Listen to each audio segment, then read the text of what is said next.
The first punch broke Celine's ribs. The second cracked something deeper.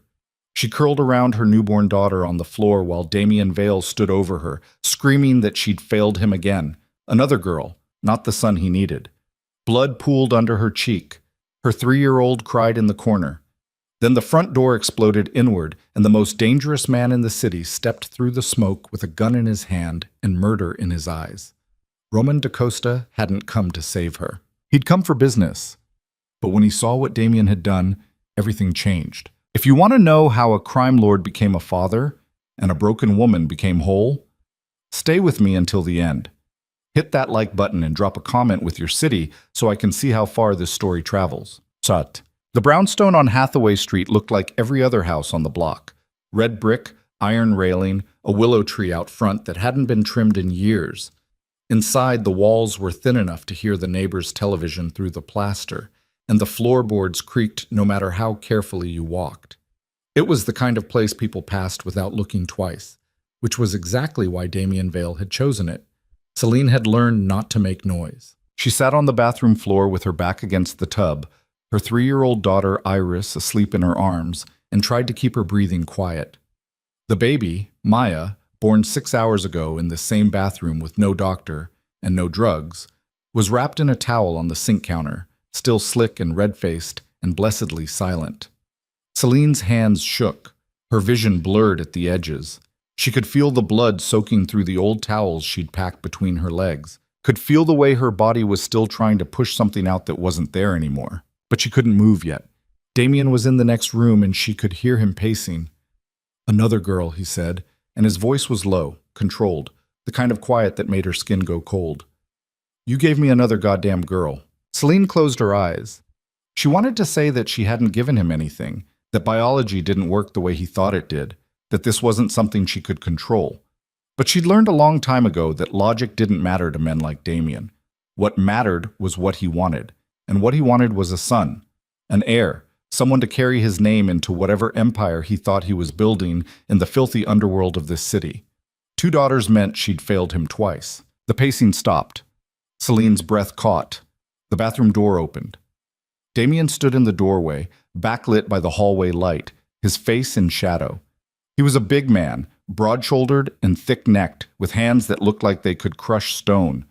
Celine had thought he was handsome once, years ago, before she understood what lived behind his eyes. "Get up," Damien said. Celine didn't move. Iris stirred in her arms, made a soft sound, settled again. "I said get up." His voice was still quiet, still controlled. Celine shifted Iris gently to the floor, tucked a towel around her, and tried to stand. Her legs barely held her. She braced one hand against the sink, the other against the wall, and forced herself upright. Her vision swam. She could feel fresh blood sliding down her thighs. Damien looked at the baby on the counter. His jaw tightened. "You knew what I needed," he said. "I know." Celine's voice came out hoarse, cracked. "I'm sorry." "You're sorry." "I didn't." The first punch caught her across the face before she could finish. Her head snapped back, struck the tile wall, and the world went white. She crumpled, tried to catch herself, felt her knees hit the floor. Iris screamed. The baby started crying. Celine tasted copper and salt, felt her mouth filling with blood. Damien grabbed her hair and dragged her out of the bathroom. She tried to fight, tried to twist away, claw at his wrist, anything, but her body was broken and empty, and she had nothing left. He threw her into the living room, and she hit the coffee table, felt something crack in her ribs, rolled onto her side, gasping. "You think I keep you for fun?" Damien crouched next to her, grabbed her chin, forced her to look at him. "You think I married you because I liked you?" Celine couldn't breathe, couldn't speak. "You were supposed to be useful," he said. "That was the deal. Your family owed mine, and you were the payment. All you had to do was give me a son, and you can't even do that right." He let go of her face and stood. Celine curled onto her side, wrapped her arms around her ribs, tried to pull air into her lungs. Iris was still screaming in the bathroom. The baby's cries were getting weaker.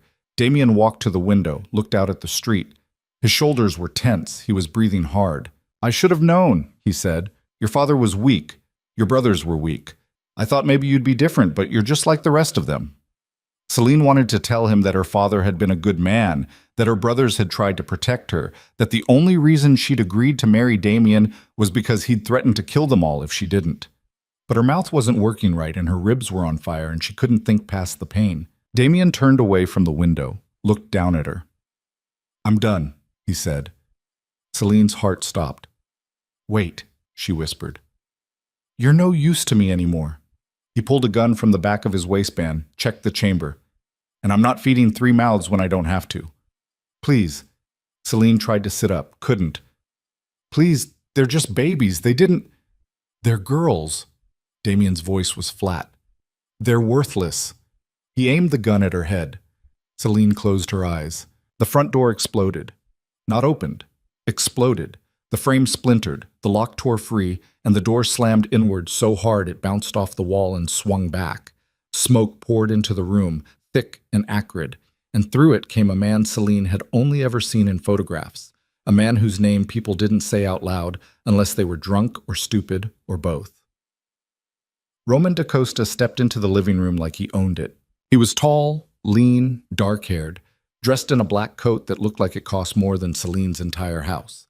His face was all sharp angles and cold eyes, the kind of face that didn't smile, didn't soften, didn't give anything away. He had a gun in his right hand and 2 men behind him, both armed, both scanning the room like they expected a fight. Damien spun, raised his own weapon, but Roman was faster. He fired once, and Damien's gun flew out of his hand, clattered across the floor. Damien staggered back, clutching his wrist, blood streaming between his fingers. "What the hell?" "Shut up," Roman said. His voice was quiet, calm, but it cut through the room like a blade, and Damien shut up. Roman's gaze swept the space, took in the overturned table, the blood on the floor. Celine curled on her side, trying not to sob. His jaw tightened. He looked at Damien. "We need to talk," Roman said. "This isn't your business, DaCosta." "You made it my business when you tried to cut a deal with the Volkovs using my name." Roman stepped closer. "Did you think I wouldn't find out?" Damien's face went pale. "I didn't. You told them I'd back you on the dockyard shipment. You told them I'd guarantee delivery. You used my reputation to close a deal you had no intention of honoring, and now the Volkovs think I'm a liar." Roman's voice stayed level, but there was something underneath it now, something cold and sharp. "So yeah, this is my business." Damien glanced at the gun on the floor, too far to reach. "I can explain." "I don't want an explanation." Roman looked at Celine again, then at the bathroom where Iris was still crying. His expression didn't change, but something flickered in his eyes. "I want you to fix it." "I will. I'll call them. Roman raised the gun and shot Damien in the knee. Damien screamed, collapsed, clutched his leg. Blood poured through his fingers, pooled on the hardwood. Roman stepped over him without looking down, crossed to Celine, crouched next to her. "Can you stand?" he asked. Celine stared at him. Her ears were ringing. She couldn't process what was happening. "Can you stand?" Roman repeated. "I don't—" Her voice broke. I just... Roman looked over his shoulder at one of the men behind him. "Marco, get the kids." Marco disappeared into the bathroom. A moment later he came back with Iris in his arms and the baby wrapped in a towel. Iris was sobbing, terrified, but Marco was talking to her softly, telling her it was okay, she was safe. Roman looked back at Celine. "I'm getting you out of here." "Why?" The word came out barely audible. "Because I'm not leaving you in a house with a man who is about to put a bullet in your head." Roman's tone was matter-of-fact, like this was obvious. "Now, can you stand, or do I need to carry you?" Celine tried. She got one hand under her, pushed, felt her ribs scream in protest. She made it halfway up before her legs gave out. Roman caught her before she hit the floor. He stood, lifting her with him, one arm under her knees and the other around her back. She was too weak to fight, too shocked to protest. She just hung there in his arms, bleeding onto his expensive coat, while Damien screamed on the floor behind them. "You can't do this," Damien snarled. "She's my wife. Those are my kids. You can't just—" Roman paused in the doorway, looked back. "Try to stop me," he said. Then he walked out. The car was black, sleek, armored. Celine could tell it was armored by the way the door closed. Too heavy, too solid. Marco slid into the driver's seat with Iris and the baby. Another man, tall, bald, silent, got into the passenger side. Roman climbed into the back with Celine still in his arms, settled her onto the seat, and shut the door. "Hospital," he said. "Boss, if we take her to a hospital, there'll be questions," Marco said. "Then take her to Levine." Marco nodded, started the engine. Celine tried to sit up. Her ribs stabbed at her and she gasped, sagged back against the leather. Roman was watching her, his face unreadable. "Who's Levine?" she managed. "A doctor who doesn't ask questions." "I can't pay." "I'm not asking you to." Celine didn't understand. She looked at Iris, who was clinging to Marco's shoulder, her face buried in his jacket, looked at the baby, still wrapped in a towel, impossibly small in Marco's other arm. Looked back at Roman. "Why are you doing this?" she asked. Roman was silent for a long moment. Then he said, "I didn't come here for you." "I know. I came here because your husband is an idiot who tried to use my name to cover his own deals, and I don't let that slide." "Okay. But I'm not going to walk into a house, see a man about to murder his wife and kids, and pretend I didn't see it." Roman's voice was still calm, still controlled. "So I'm getting you somewhere safe. After that, you're not my problem." Celine wanted to laugh, or cry, or both. She couldn't tell anymore. "Thank you," she whispered. Roman didn't respond. He looked out the window, his jaw tight, and didn't say another word for the rest of the drive. Hassan. Levine turned out to be a short, round woman in her 50s who worked out of a nondescript building downtown that smelled like antiseptic and burnt coffee. She took one look at Celine and started barking orders at Roman's men, clearing off the exam table, pulling out equipment, snapping on gloves. "Out," she said to Roman. "I need to—" "Out. You can intimidate people on your own time. Right now I have work to do." Roman left. Marco stayed long enough to hand over Iris and the baby, then followed. Levine worked fast. She checked Celine's ribs, 3 cracked, not broken, cleaned the cuts on her face, stitched the split in her lip. She examined the baby, declared her small but healthy, swaddled her in a clean blanket. She gave Iris a lollipop and a stuffed rabbit, and set her in a corner with a pile of books. "You're lucky," Levine said, pressing an ice pack to Celine's ribs.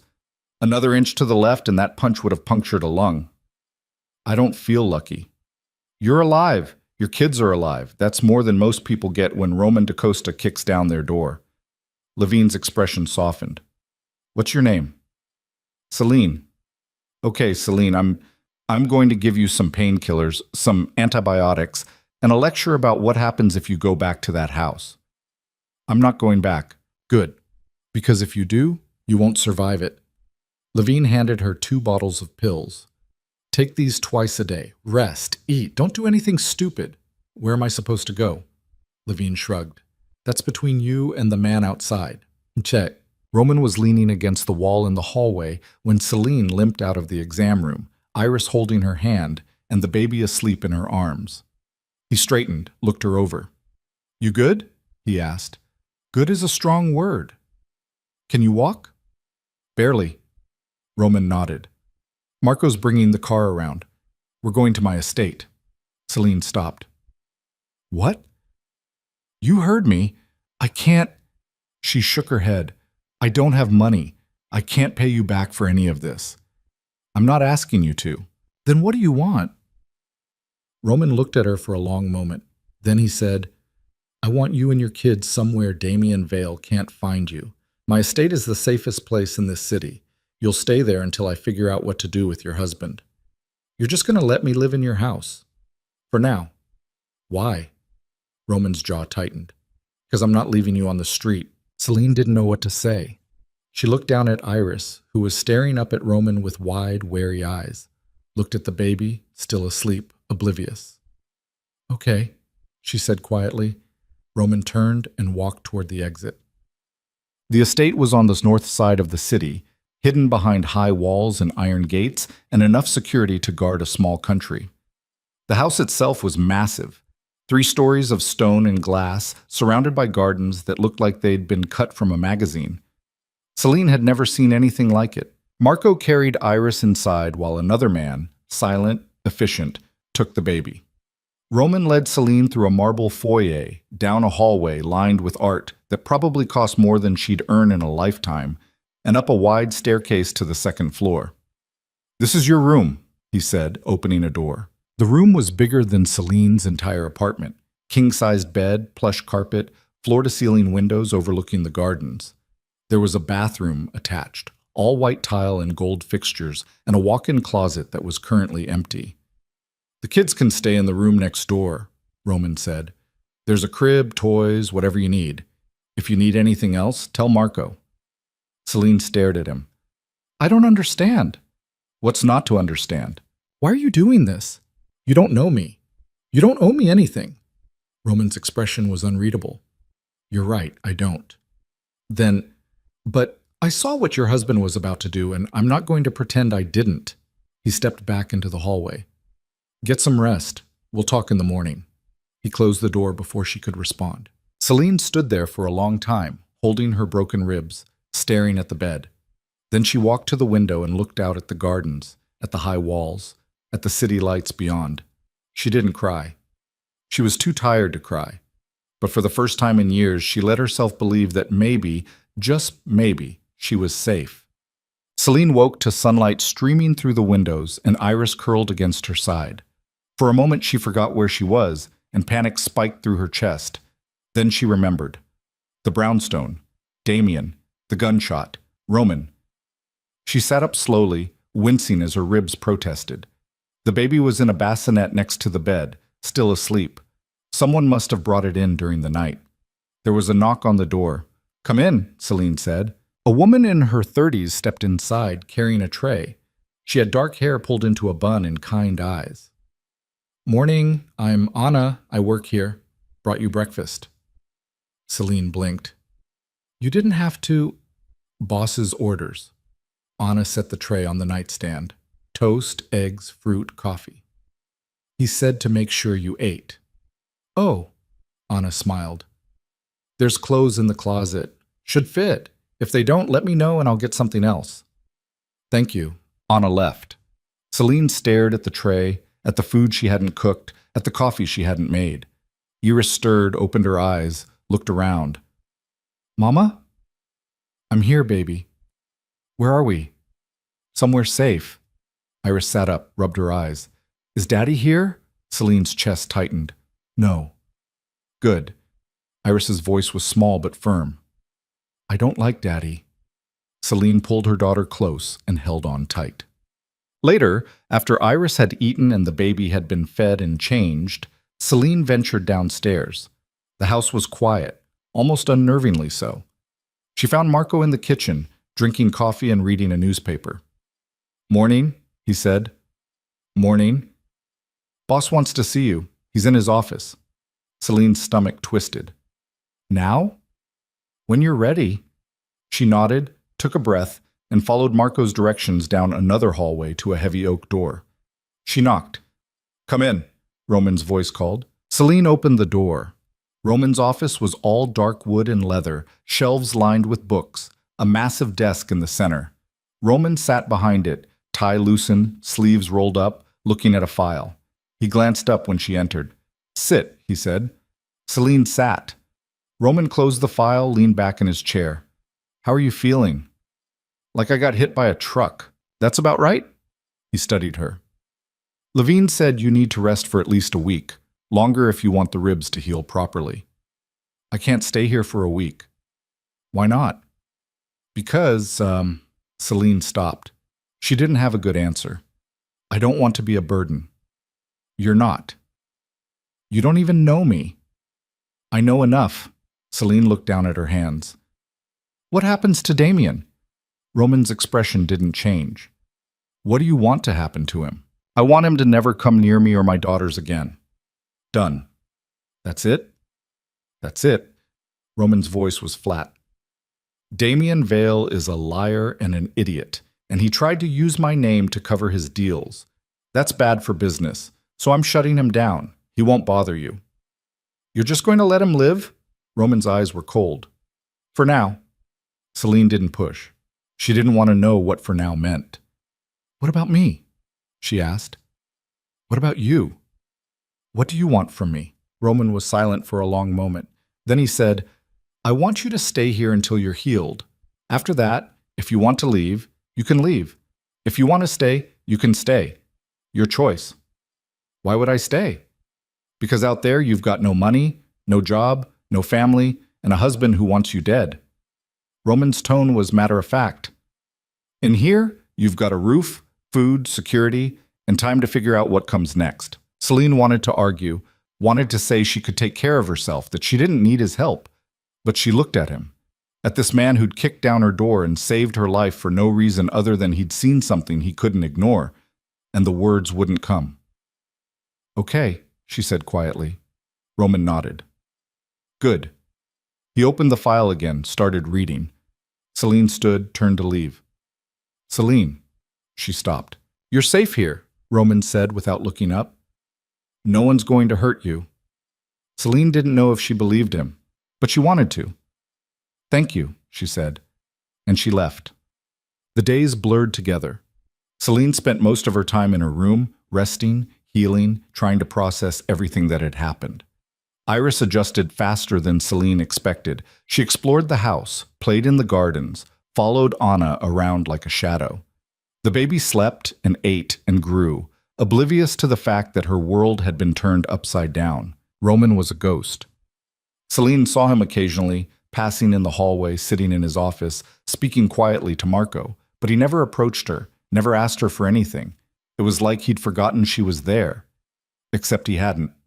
Because every morning there was breakfast waiting in her room. Every afternoon Anna brought clean clothes, books, whatever Celine needed. Every evening someone checked to make sure she had everything for the night. It was unnerving and oddly comforting. On the 5th day, Celine's ribs hurt less and she could breathe without wincing. She ventured outside into the gardens and found Roman sitting on a bench near a fountain, smoking a cigarette and staring at nothing. She almost turned back, but something made her walk over. Can I sit? She asked. Roman glanced at her, nodded. Celine sat. They were quiet for a while, listening to the water. You don't smoke in the house, Celine said. No. Why not? Bad for the kids. Celine looked at him. Roman was staring at the fountain, his face unreadable. You don't have kids, she said. No. But you're thinking about mine. Roman took a drag, exhaled slowly. Your oldest, Iris. She's 3? Yes. She's brave. Celine blinked. What? Last night she asked Marco if I was a bad man. Roman's voice was flat. Marco didn't know what to say, so he came and asked me. I told him to tell her the truth, which is that I've done bad things, but I'm not going to hurt her. Roman looked at Celine. She said okay. Then she asked if I was going to hurt you. Celine's throat tightened. I told her no, Roman said. What did she say? She said good. Then she went back to bed. Roman flicked ash off the cigarette. She's 3 years old, and she's already learned to check if the people around her are dangerous. That's not normal. No, Celine said quietly. It's not. What did Damien do to you? Celine looked away. Does it matter? Yes. Why? Because I need to know how far he'll go to get you back. Celine's chest tightened. He won't come for me. You sure about that? He doesn't love me. He never did. I was just... She stopped, swallowed. I was just a bargaining chip. My family owed his and I was the payment, that's all. Roman was quiet. Then he said, What did your family owe? I don't know. My father never told me. Celine's voice was bitter. He just said I had to marry Damien, or people would get hurt. So I did. And Damien? He wanted a son, an heir. He thought I'd give him one, and when I didn't, she couldn't finish. Roman crushed out the cigarette. He's not getting you back. You don't have to. I'm not doing this for you. Roman stood. I'm doing it because Damien Vale is a liar and a coward, and I don't let people like that operate in my city. You and your kids are just collateral. He walked away before Celine could respond. She sat there for a long time, staring at the fountain, trying to figure out if she believed him. Autumn. On the 7th day, Celine found Iris in the library, sitting on the floor with a picture book. Roman was sitting in a chair nearby, reading a file. ignoring her. Except he wasn't ignoring her, because when Iris turned the page and frowned, Roman glanced over. "What's wrong?" he asked. "I don't know this word." Iris pointed at the page. Roman leaned over, looked. "Elephant. Elefant. Elephant." Iris tried again, got it mostly right. Roman nodded and went back to his file. Celine stood in the doorway watching. Iris looked up, saw her, smiled. "Mama, Mr. Roman is helping me read." Roman didn't look up. She asked. "I didn't say anything," Celine said. "I know." Iris went back to her book. Roman kept reading. Celine walked over, sat on the floor next to her daughter. "You don't have to do this," she said quietly. "Do what?" "Pretend you care." Roman finally looked at her. His eyes were cold, unreadable. "I'm not pretending." "Then what are you doing?" "Reading a file." "You know what I mean." Roman closed the file, set it aside. "Your kid is 3 years old and she's scared of every man she meets except Marco. That's a problem. So I'm showing her that not every man is going to hit her." Celine's breath caught. "That's it," Roman said. "Don't read into it." He stood and walked out. Iris looked up at Celine. "Is Mr. Roman mad?" "No, baby," Celine said. "He's just complicated." "What's complicated?" "It means he's hard to understand." Iris thought about that. Then she said, "I like him." Celine didn't know what to say, so she just hugged her daughter and tried not to cry. That night, Celine couldn't sleep. She lay in bed, staring at the ceiling, listening to the baby breathe. Her ribs ached. Her mind wouldn't stop. She got up, pulled on a robe, and walked downstairs. The house was dark, silent. She wandered through the hallways, not really going anywhere, just moving. She found herself in the kitchen, made tea, stood by the window looking out at the gardens. Can't sleep? Celine jumped, spun around. Roman was standing in the doorway, barefoot, wearing a t-shirt and jeans. He looked tired. "Sorry," Celine said. "I didn't mean to—" "It's fine." Roman crossed to the counter, poured himself a glass of water. "I don't sleep much either." They stood there in silence. Celine sipped her tea. Roman drank his water. "Can I ask you something?" Celine said. "Sure." "Why do you live like this?" Roman raised an eyebrow. "Like what?" "Alone. In this giant house. With all these people working for you, but no one actually with you." Roman set down the glass. "That's a hell of a question." "You don't have to answer." "No, it's fine." He leaned against the counter. "I live like this because it's easier." "Easier than what?" "Than letting people in." Roman's voice was flat. "People are liabilities. They get hurt. They get used against you. They leave. So I don't let them in." Celine thought about that. "Sounds lonely." "It is." "Then why do it?" "Because I watched my father let people in, and it got my mother killed." Roman's eyes were dark. "So I learned. I built walls, and I don't let anyone pass them." "Except me." Roman looked at her. "You're different." "How?" "Because you didn't ask to be here. You didn't try to manipulate me or use me or get something from me. You were just—" He stopped. "You were just someone who needed help, and I couldn't walk away." Celine's chest tightened. "I'm sorry about your mother." Roman's jaw tightened. "It was a long time ago." "That doesn't make it hurt less." "No," Roman said quietly. "It doesn't." They stood there in the dark, two broken people who didn't know how to fix themselves, and for the first time since Celine had walked into this house, she felt like maybe she wasn't completely alone. "Thank you," she said, "for everything." Roman nodded. "Get some sleep." He left. Celine finished her tea, went back upstairs, and for the first time in days, she slept without nightmares. The nightmares came back 3 days later. Celine woke gasping, clutching her ribs, the phantom pain of Damien's fist still fresh on her skin. The room was dark except for the moonlight spilling through the windows, and for a terrible moment she forgot where she was. She thought she was back in the brownstone, back on that blood-stained floor, waiting for the next punch that would finally break her. Then she heard Iris breathing softly in the bed beside her, felt the bassinet bump against her hand, and remembered. She sat up slowly, pressed her palms to her face, tried to steady her breathing. Her heart was hammering. Her hands were shaking. She couldn't go back to sleep like this. She got out of bed, pulled on the robe Anna had left folded on the dresser, and slipped into the hallway. The house was silent. She walked downstairs, her bare feet soundless on the carpet, and headed for the kitchen. Roman was already there. He was sitting at the island with a laptop open in front of him, his face lit by the blue glow of the screen. He didn't look up when she entered, but his voice cut through the quiet. "Another nightmare?" Celine stopped. "How did you know? You're the third person in this house who doesn't sleep." Roman closed the laptop, looked at her. "Tea? I can make it myself." "I know," but he was already standing, filling the kettle, setting it on the stove. "Sit." Celine sat.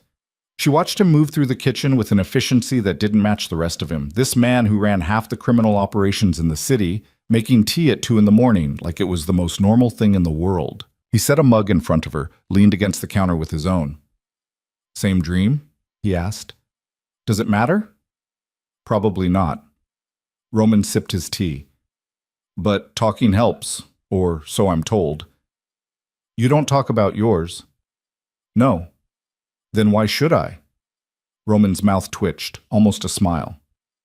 "Fair point." They drank in silence for a while. The house settled around them, creaking softly. Outside, the wind moved through the trees. "I dream about the bathroom floor," Celine said finally. "About the baby crying and Iris screaming and Damien standing over me with the gun. Except in the dream, you don't come. No one comes, and he pulls the trigger." Roman's jaw tightened. "He's not going to get near you again." "You keep saying that." "Because it's true."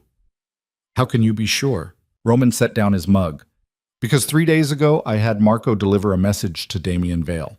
I told him that if he so much as thinks about you or your daughters, I'll bury him in a hole so deep no one will ever find the body." Celine stared at him. "You didn't." "I did." "What did he say?" "Nothing. He's smart enough to know when he's beaten." Roman's eyes were cold. "He tried to use my name to cover his deals with the Volkovs. That puts him on my radar. And people on my radar don't last long if they keep making mistakes." "The Volkovs," Celine repeated. "Who are they?" "Russian crew. They run shipping out of the docks, move everything from stolen cars to guns to worse. Damien was trying to broker a deal using my reputation as collateral, which means if the deal went south, the Volkovs would come after me." Roman's voice was flat. "I don't appreciate that." "So you're using me to get back at him?" "No." Roman looked at her directly. "I'm using him making an enemy of me as an excuse to keep you safe. There's a difference." Celine didn't know what to say to that. She wrapped her hands around the mug, felt the warmth seep into her palms. "Why do you care?" she asked quietly. Roman was silent for a long time. Then he said, "My mother used to have nightmares." Celine looked up. "She'd wake up screaming," Roman continued, his voice carefully neutral. "My father would hold her until she calmed down, but it didn't help. She was terrified all the time. Of him, of his enemies, of what would happen to me if something went wrong." He paused. "She died when I was 12, shot in our own driveway because my father made a deal he couldn't keep." "Roman, I watched it happen. I was in the car. She pushed me down, told me to stay quiet, and then the window shattered and she was gone." Roman's eyes were distant, fixed on something Celine couldn't see. "My father didn't even look at her body. He just told his men to clean it up and went back to work." Celine felt something crack in her chest. "I'm sorry." "Don't be. It was a long time ago." Roman picked up his mug again, drained it. "But when I walked into that house and saw Damien standing over you with a gun, all I could see was my mother on that driveway. And I couldn't walk away." "You're not your father." "No, I'm worse." Roman's voice was bitter. "My father at least pretended to care about people. I don't bother." "That's not true." "Isn't it? You saved me. You saved my daughters. You're letting us live in your house, feeding us, protecting us. That's not nothing."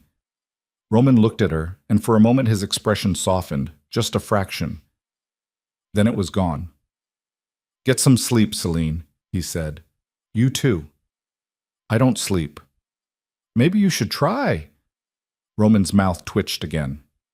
"Maybe." He left the kitchen. Celine sat there alone, staring at her tea, and wondered how a man could be so broken and still hold himself together. The next morning, Iris refused to eat breakfast. I'm not hungry, she said, pushing her plate away. Celine frowned. You need to eat, baby. I don't want to. Iris, I said I don't want to. Iris's voice rose, sharp and panicked, and she started crying. Celine reached for her, but Iris flinched back. That flinch, so small, so instinctive, hit Celine like a punch to the gut. Hey, she said softly. Hey, it's okay. You don't have to eat if you don't want to. Daddy used to yell when I didn't eat, Iris sobbed. He said I was wasting food. Celine's throat closed. She pulled Iris into her lap, held her tight. Daddy's not here, and no one's going to yell at you. Promise? I promise. Iris cried into Celine's shoulder while the baby fussed in the bassinet and the eggs went cold on the plate. Anna appeared in the doorway, took one look at them, and quietly cleared the table without a word. Later, when Iris had finally calmed down and gone to play in the next room, Celine sat on the edge of the bed and put her face in her hands. She didn't hear Roman come in until he spoke. Anna told me what happened. Celine looked up. Roman was standing in the doorway, hands in his pockets, watching her. It's fine, she said. It's not fine. She's just adjusting. She's traumatized. Roman's voice was blunt. And she's 3 years old. That's not something she should have to carry. I know. Celine's voice cracked. But I don't know how to fix it. Roman stepped into the room. You can't fix it, not right away. But you can give her time, space, let her feel safe. She's scared of everything. Then show her she doesn't have to be. Celine looked at him. How? Roman hesitated. Then he said, Let me try something. 10 minutes later, Roman was sitting on the floor of the playroom with Iris, a pile of building blocks between them. Celine watched from the doorway, the baby asleep in her arms. What are we building? Iris asked. Whatever you want, Roman said. Iris picked up a red block, turned it over in her hands. Can we build a castle? Sure. With towers? As many as you want. Iris smiled, small and tentative, and started stacking blocks. Roman helped her, his large hands careful and precise, steadying the towers when they wobbled. My daddy never played with me, Iris said quietly. Roman didn't look up. Why not? He said it was boring. He was wrong. Iris glanced at him. You think so? Yeah, I think so. They built in silence for a while. Iris added a drawbridge made of flat blocks. Roman found a toy horse and set it inside the castle gate. Mr. Roman? Iris said. Yeah? Are you going to leave? Roman's hands stilled. What do you mean? Mama says people always leave. Are you going to leave too? Roman looked at Celine. She looked away, her chest tight. I'm not going anywhere, Roman said. Promise? I promise. Iris studied him for a long moment. Then she nodded, satisfied, and went back to building. Celine turned and walked out before Roman could see her cry. That night, Marco found Celine in the garden. She was sitting on the same bench where she'd talked to Roman days before, staring at the fountain. Boss wants to see you, Marco said. Celine's stomach twisted. Now? Yeah. She followed him inside down the hallway to Roman's office. Roman was at his desk, a file open in front of him. He gestured for her to sit. We need to talk about Damien, he said. Celine sat. What about him? He's not taking the hint. Roman slid a photograph across the desk. This was taken 2 hours ago. Celine looked at the photo. It showed Damien standing outside a bar, talking to 2 men she didn't recognize. One of them had a tattoo on his neck, a snake coiled around a dagger. Who are they? She asked. Volkov's men. Roman's voice was grim. Damien's trying to make another deal, and this time he's using you as leverage. What? He's telling the Volkovs that he has information about my operations, that his wife, his property, in his words, is living in my house, which means I've made an enemy of him. He's spinning it like I stole you to spite him. Roman leaned back in his chair. The Volkovs are interested. Celine felt cold. Why? Because if they can prove I'm protecting you, they can use it against me, make it look like I'm going soft, weak, That opens the door for them to move on my territory. So what do we do? We? Roman raised an eyebrow. You said I'm collateral. That makes this my problem too. Roman studied her. Then he said, I'm going to deal with it. How? You don't need to know. Yes, I do. Celine leaned forward. If this is about me, I deserve to know what you're planning. Roman was silent for a long moment. Then he said, I'm going to meet with the Volkovs. Convince them that Damien is lying, that you're nothing to me, just a woman I helped because it was convenient. Once they realize he's wasting their time, they'll cut him loose. And then? Then Damien's out of options. No allies, no leverage, no way to come after you without signing his own death warrant. Celine swallowed. What if they don't believe you? Then I'll make them believe me. Roman's eyes were hard, one way or another. Celine wanted to argue, wanted to tell him not to risk himself for her. But she looked at him, at this man who'd already saved her once, who'd promised Iris he wouldn't leave, who'd sat in the kitchen at 2 a.m. making tea because she couldn't sleep, and the words stuck in her throat. Be careful, she said instead. Roman's expression softened, just slightly. Always am. The meeting was set for 3 days later. Roman didn't tell Celine the details, but she could feel the tension in the house. The way Marco moved through the hallways with his hand always near his gun. The way the other men spoke in low voices and avoided her eyes. On the second day, Roman disappeared. Marco said he was handling business, but Celine knew better. She could see it in the way Anna moved around the kitchen. Too quiet, too careful. Something was wrong. That night, Celine put Iris to bed and sat in the nursery with the baby, rocking her gently. She tried not to think about what Roman was doing, where he was, whether he was safe. But her mind wouldn't stop. She heard footsteps in the hallway, heavy, uneven. She stood, laid the baby in the crib, and opened the door.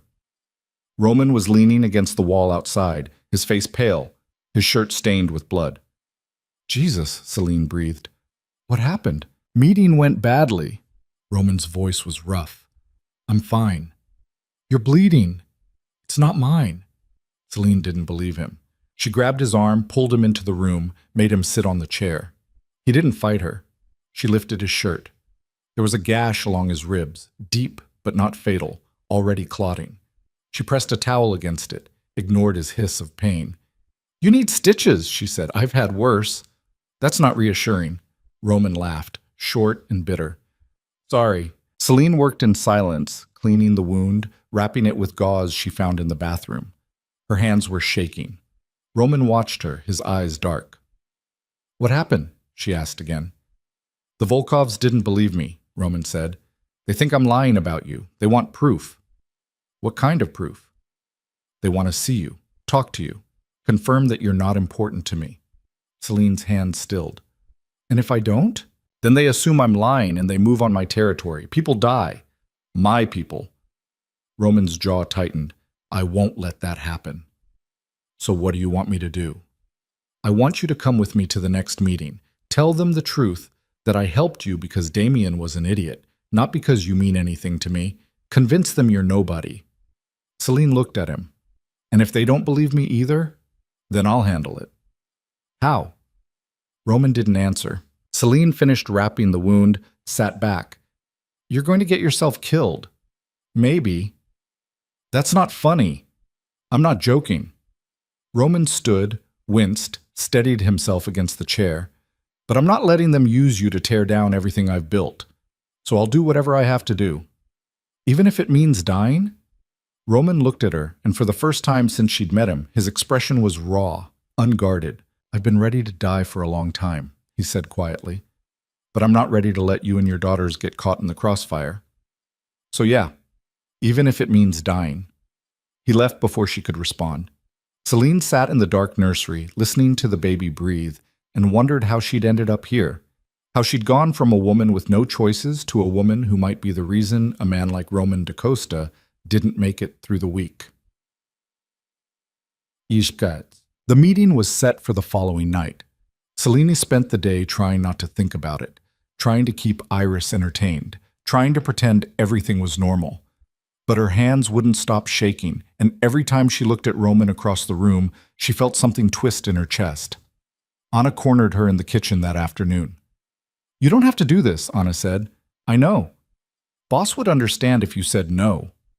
"Would he?" Anna hesitated. "Probably not, but he wouldn't hold it against you." Celine looked at her. "What would you do?" "I'd go." Anna's voice was firm. "Because the boss doesn't ask for help unless he really needs it, and if he needs it, then it's bad." "That's what I thought." Anna squeezed her shoulder. "Be careful." "I will." They left at dusk. Roman drove, Marco in the passenger seat, Celine in the back. No one spoke. The city slid past the windows, dark and cold, and Celine tried to ignore the knot in her stomach. They pulled up outside a warehouse on the south side, all rusted metal and broken windows. Roman killed the engine, looked back at her. "You don't have to say much," he said. "Just tell them the truth. That I helped you because it was convenient. That you're leaving as soon as you're healed. That I mean nothing to you." Celine's throat tightened. "Okay. And if anything goes wrong, you run. Don't look back. Marco will get you out." "What about you?" Roman's eyes were hard. "I'll be fine." He got out of the car. Celine followed. Inside, the warehouse was dim, lit by a few hanging bulbs. 5 men stood in the center, all armed, all watching. The one in the middle was older, gray-haired, with a scar running from his temple to his jaw. He smiled when he saw Roman. "DaCosta," he said, "you brought her." "I brought her." Roman's voice was flat. "Now, let's get this over with." The man looked at Celine. "Come here." Celine walked forward. Her legs felt like water. The man circled her slowly, studying her. "You're the wife," he said. "Yes." "Damien Vale's wife." "Not anymore." The man laughed. "He says you are. He says DaCosta stole you, that you're his whore now." Celine's face burned. "He's lying." "Is he?" "Yes." Celine forced herself to meet his eyes. "Roman helped me because my husband tried to kill me. That's it. I don't mean anything to him." "Then why are you still in his house?" "Because I have nowhere else to go." The man stepped closer. "You expect me to believe that DaCosta, a man who doesn't help anyone, saved you out of the goodness of his heart? I expect you to believe that he saved me because my husband tried to use his name to cover a bad deal, and Roman doesn't let that slide." Celine's voice was steady now, cold. "I'm nobody. Just a woman with 2 kids and no money. If you think I'm leverage, you're wrong." The man studied her. Then he looked at Roman. "She's convincing." "She's telling the truth," Roman said. "Maybe." The man smiled. "Or maybe you're both lying and I should just kill you now and take over your territory myself." Roman didn't move. "You could try." The man laughed. Then he pulled a gun and aimed it at Celine's head. "Let's test it," he said. "If she means nothing to you, you won't care if I pull this trigger." Celine's heart stopped. Roman's voice cut through the silence, cold and sharp. "Put the gun down, Victor." "Why? She's nobody, right?" "Put it down." Victor's smile widened. "I knew it. You're lying." "I'm not lying." Roman's hand moved to his own gun. "But if you pull that trigger, I will burn your entire operation to the ground. Every shipment, every deal, every man you have. I will destroy you." "Over a woman who means nothing?" Roman's eyes were ice. "Over the principle. You threaten what's mine, I don't let it go. So she is yours. She's under my protection. There's a difference." Victor lowered the gun, laughing. "You're slipping, DaCosta. You used to be smarter than this. And you used to know when to quit while you were ahead." Roman's voice was deadly quiet. "We're done here. Damien lied to you. Celine's nobody. Now back off, or I'll make sure you regret it." Victor holstered his gun. "Fine. But DaCosta, this isn't over."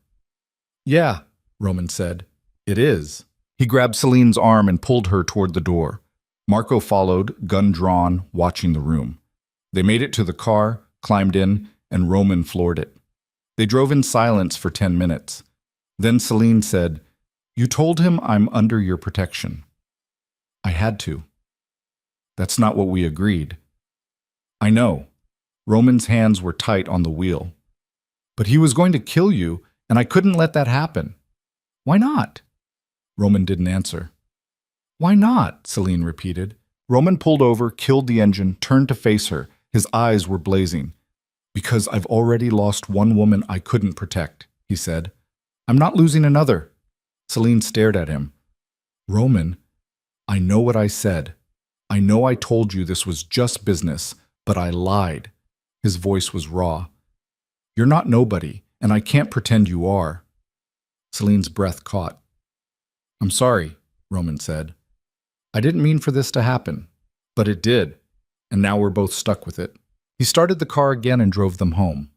Celine sat in the back seat, her mind spinning, and realized that everything had just changed. They didn't speak for the rest of the drive. When they pulled through the gates of the estate, Roman parked in the circular drive and sat there with the engine running, staring straight ahead. Marco got out without a word and disappeared into the house. Celine stayed in the back seat, her heart still hammering, trying to process what Roman had just said. Finally, she opened her door and walked around to the driver's side. Roman rolled down the window. You can't take that back, she said. I know. Victor's going to use it against you. Probably. Then why did you say it? Roman turned to look at her, and the expression on his face made her breath catch. Because it's true, and I'm tired of pretending it's not. He got out of the car, walked past her into the house. Celine stood there in the driveway, the cold night air biting at her skin, and felt the ground shift under her feet. She found him 20 minutes later in his office, standing by the window with a glass of whiskey in his hand. He didn't turn when she came in. You shouldn't be here, he said. Where should I be? Upstairs, with your kids. Somewhere safe. I am safe. Celine closed the door behind her. You made sure of that. Roman's jaw tightened. I made you a target. I was already a target. Damien made sure of that the day he married me. This is different. Roman turned to face her. Victor's not going to let this go. He saw the way I reacted when he pointed that gun at you, and now he knows. He knows you matter. So what are you going to do? I don't know yet.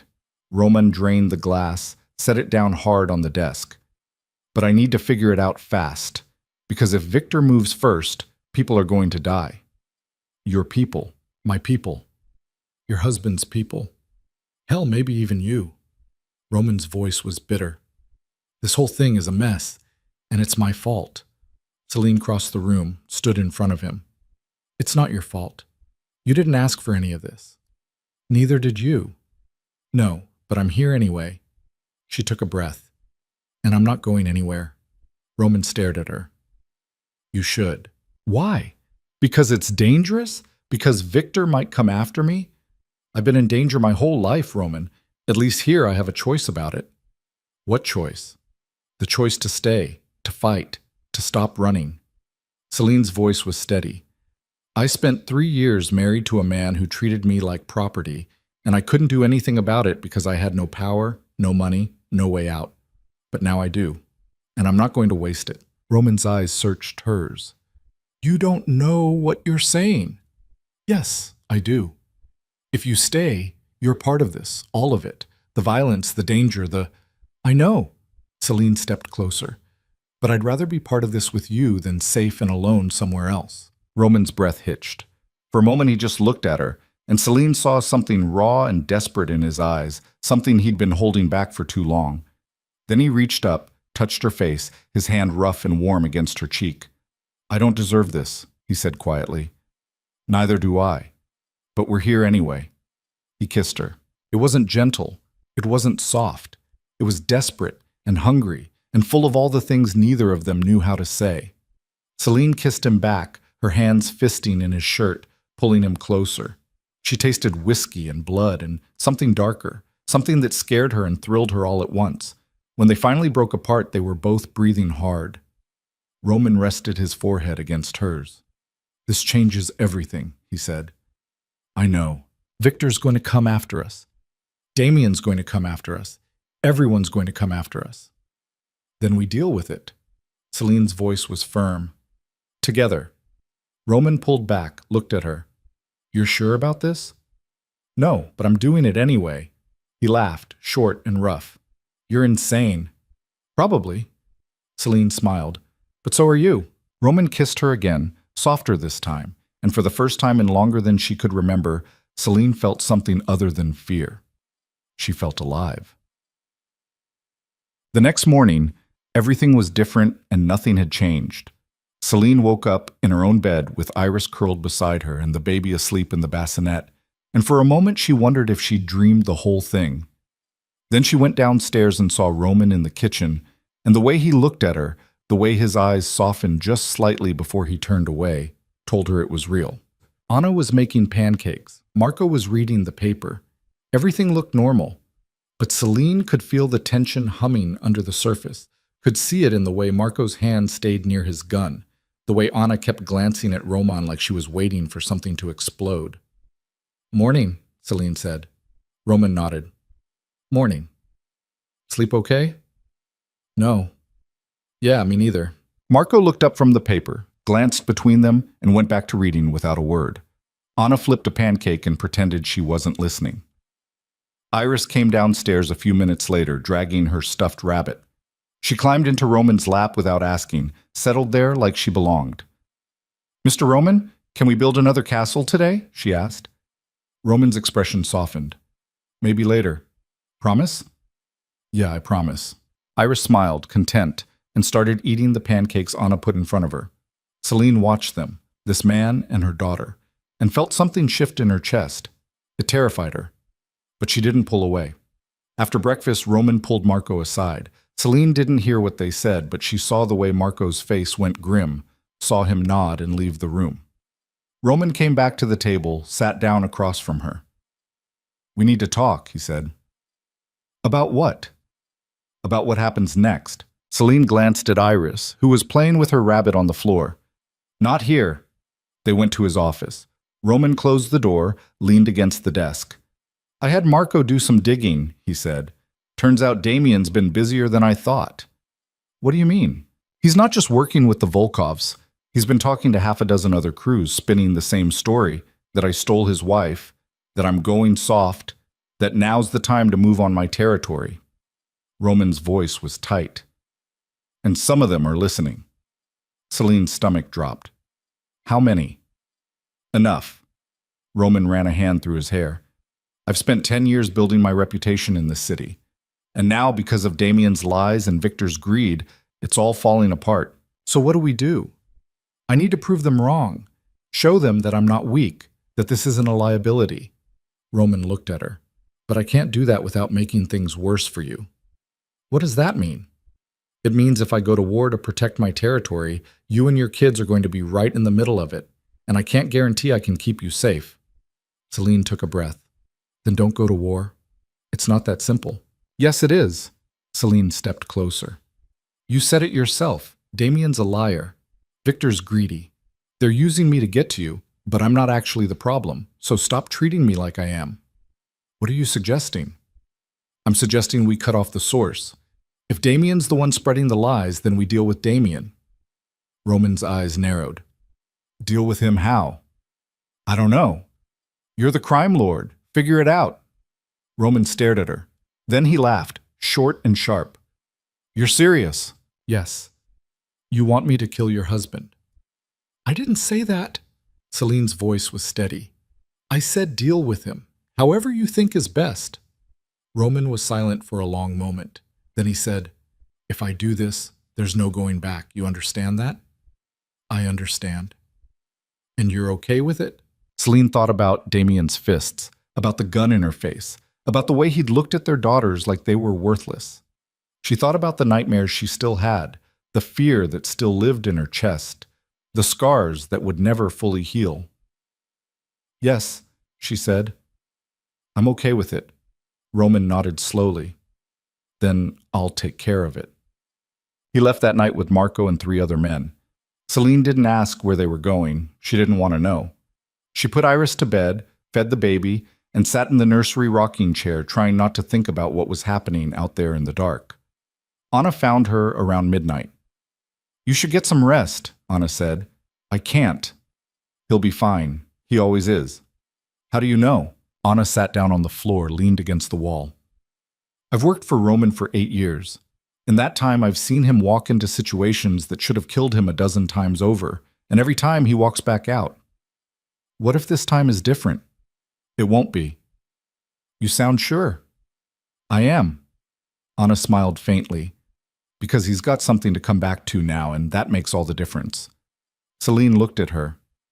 You knew. About us. Everyone knows. You're not exactly subtle. Does it bother you? Why would it bother me? Because I'm... Celine stopped. I don't know. An outsider. Someone who doesn't belong here. You belong here more than most of the people who work for him. Anna's voice was firm. You make him human, and that's something he hasn't been in a long time. Celine didn't know what to say to that. She looked down at the baby, watched her sleep, and tried to believe that Anna was right. Roman came back 3 hours later. Celine heard the door open downstairs, heard voices, heard footsteps. She stayed in the nursery waiting. He appeared in the doorway, his clothes dirty but not bloody, his face unreadable. It's done, he said. Is he dead? No, but he will be if he doesn't leave the city by morning. Roman stepped into the room. I made it very clear that if I see him again, I'll finish what I started. What did you do? You don't want to know. Yes, I do. Roman sighed. I broke his kneecaps, told him that was just the beginning. Then I had Marco drive him to the train station and put him on the first train out of town. He paused. He won't come back. Celine's hands were shaking.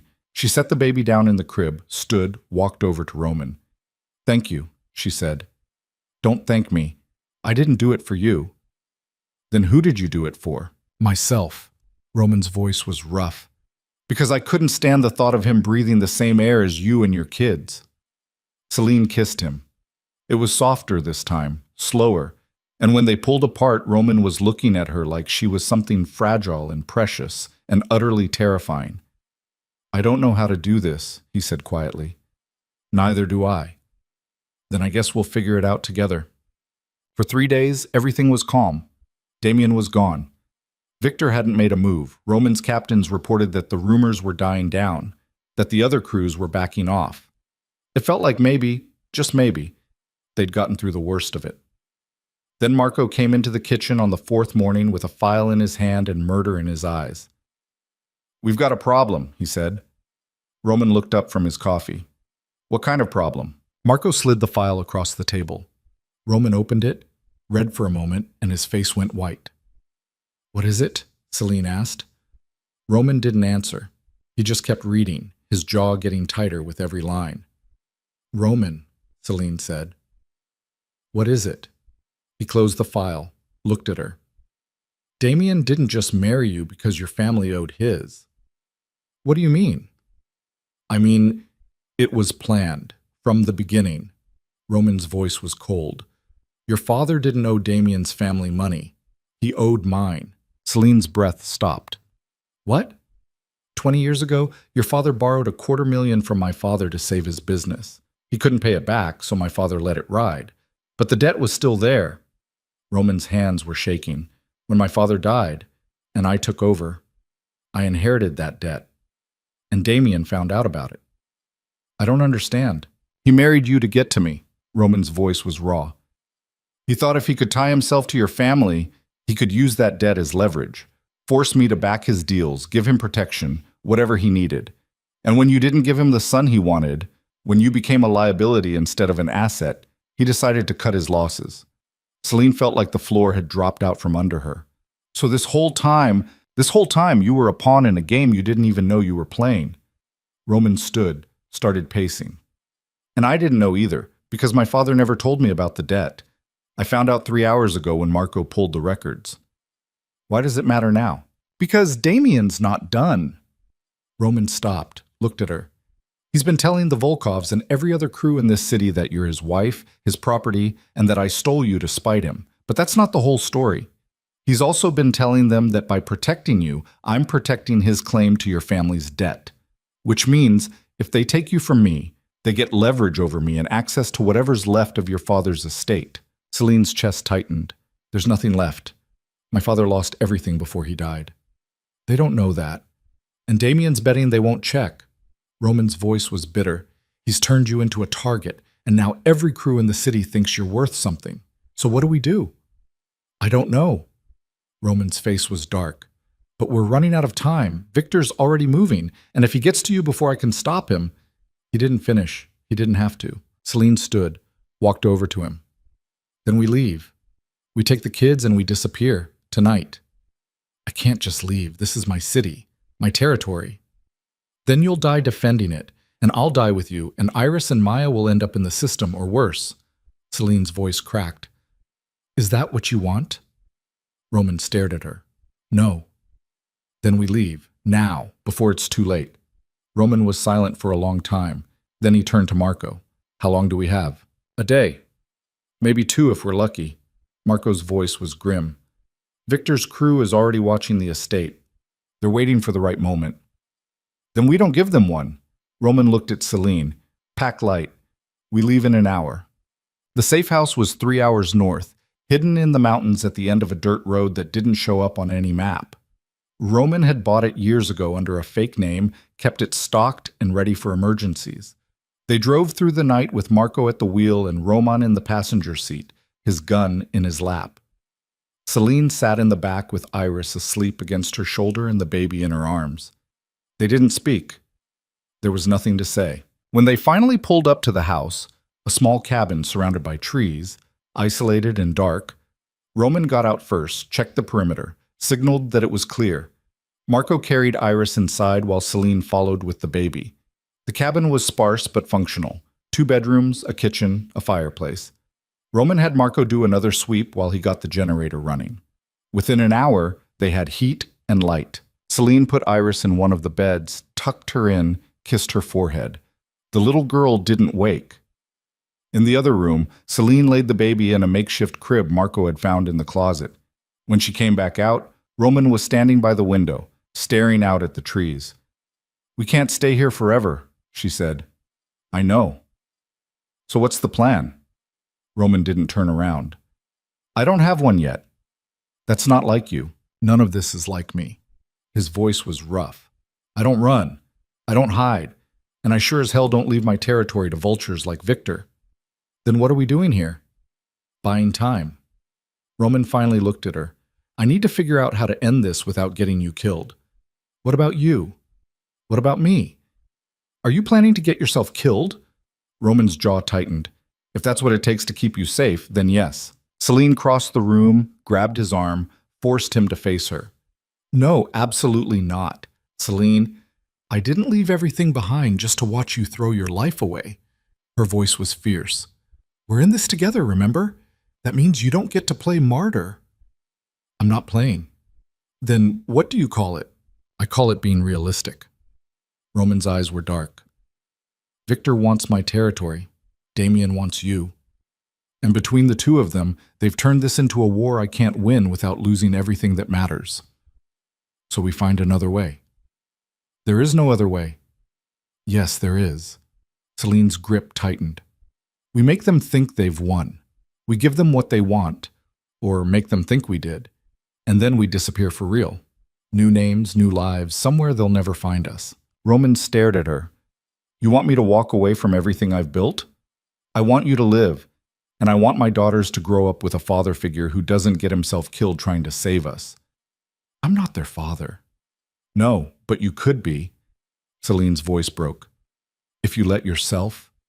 Roman's expression cracked. He pulled her into his arms, held her tight, his face buried in her hair. I don't know how to do this, he said again. Then we'll learn. Celine held him back just as tight. Together.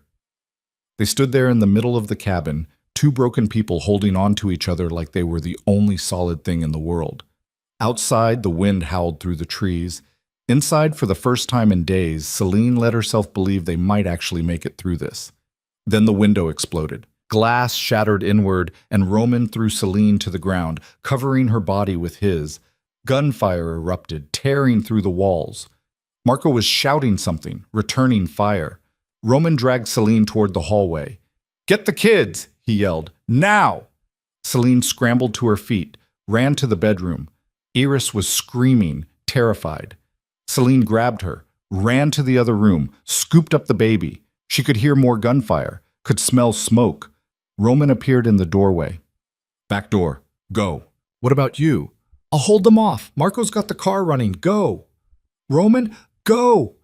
Celine ran. She burst through the back door into the freezing night, Iris clinging to her neck and the baby wailing in her arms. Marco was at the car, engine running, driver's door open. Get in, he shouted.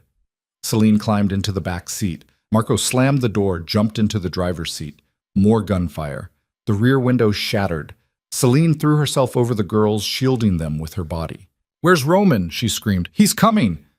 But he wasn't. The cabin was engulfed in flames now, orange and furious against the black sky. Men were pouring out of the trees, armed, shouting, and Roman was still inside. We have to go back, Celine yelled. He told me to get you out. Marco threw the car into gear. That's what I'm doing. No, we can't leave him. He's buying us time. The car lurched forward. Celine twisted in her seat, staring back at the burning cabin. She saw Roman burst through the front door, saw him raise his gun, saw him fire at the men closing in. Then she saw one of the vehicles explode in a ball of fire, saw the shockwave knock Roman off his feet. No, Celine screamed. Marco floored it. The car fishtailed on the dirt road, found traction, roared into the darkness. Celine kept staring back, kept searching the flames for any sign of movement. But Roman was gone. And so was everything else. Marco drove for 2 hours without stopping. Celine sat in the back seat with Iris pressed against her chest, and the baby finally quiet in her arms, staring out the window at nothing.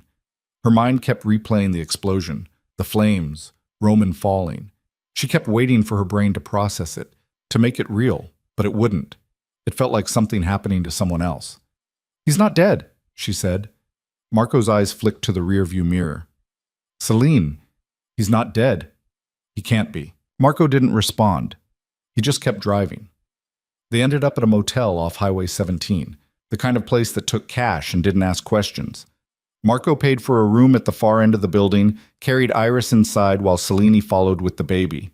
The room smelled like cigarettes and mildew, but it had 2 beds and a lock on the door. Marco set Iris down gently on one of the beds. The little girl was still asleep, exhausted from crying. Celine laid the baby next to her, tucked a blanket around them both. Stay here, Marco said. Don't open the door for anyone but me. Where are you going? To make some calls, figure out what the hell just happened. Marco's face was grim.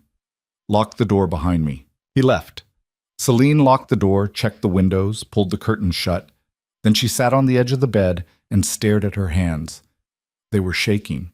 She couldn't make them stop. Iris stirred, opened her eyes. Mama? I'm here, baby. Where's Mr. Roman? Celine's throat closed. He had to go away for a little while. Is he coming back? Celine wanted to say yes.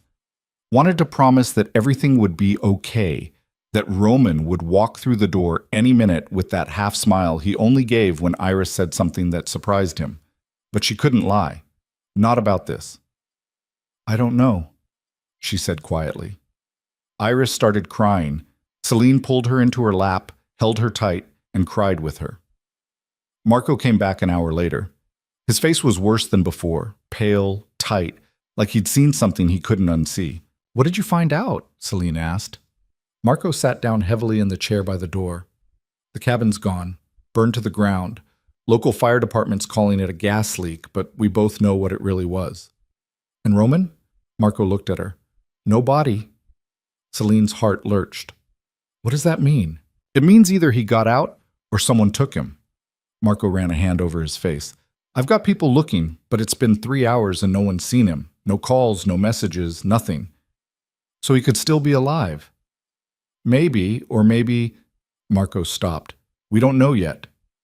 Celine stood, started pacing. Who hit the cabin? Was it Victor? Yeah, him and at least a dozen of his men. They came in heavy, armed for a siege. Marco's voice was bitter. Someone tipped them off. Had to. There's no way they found that place on their own. Who? I don't know.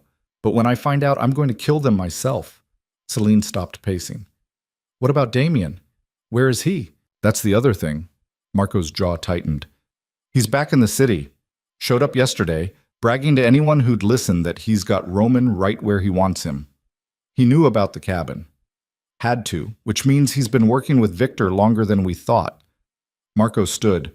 And now they've got what they wanted. Roman's gone. His territory's up for grabs, and you're leverage, Celine finished. I'm still leverage. Yeah. Celine looked at her daughters sleeping on the bed. Iris's face was streaked with tears, the baby's tiny fist curled against the pillow. She thought about Roman holding Iris on his lap, reading to her, promising he wouldn't leave. She thought about the way he'd looked at her in his office, the way he'd kissed her like she was the only real thing in his world. She thought about him falling. I'm not running anymore, she said. Marco frowned. What? I'm not running. If Damien and Victor want me, they can come get me. But I'm not going to hide while Roman's out there somewhere. Maybe alive, maybe dying, because I was too scared to do anything about it. Celine, that's insane. Maybe. But I don't care. She turned to face him. You said Roman's territory is up for grabs. That means his people are vulnerable. Which means if we don't do something, Victor's going to tear through them like they're nothing. What are you suggesting? I'm suggesting we hit back. Celine's voice was hard. We find out where Victor is, where Damien is, and we make them pay for what they did. Marco stared at her. You have no idea what you're talking about. Then explain it to me. Because right now, sitting in this motel room waiting for someone to find us sounds like a great way to get my daughters killed. Marco was silent for a long moment. Then he said, If we do this, there's no going back. You understand that? I understand. And if Roman's dead, he's not. Selena's voice didn't waver. He's not dead. I'd know if he was. Marco looked like he wanted to argue, but something in her face stopped him. Okay, he said finally. Then here's what we do, Yichen. The plan was simple. Too simple, really, but they didn't have time for complicated. Marco had contacts, people who still owed Roman favors, people who hadn't yet switched sides. He'd reach out, gather intel, find out where Victor was operating from. Then they'd figure out the next move. And Damien? Celine asked. Leave him to me, Marco said. I've got a score to settle with that piece of shit. I want to be there when you find him. Marco shook his head. No, you stay here with the kids. I'm not putting you in the line of fire. I'm already in the line of fire, and I'm tired of other people fighting my battles. This isn't your battle. Yes, it is.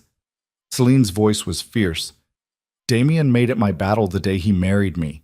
Roman made it my battle when he saved my life. And now you're telling me I have to sit here and do nothing while everyone I care about risks their lives? No, I'm done with that. Marco studied her.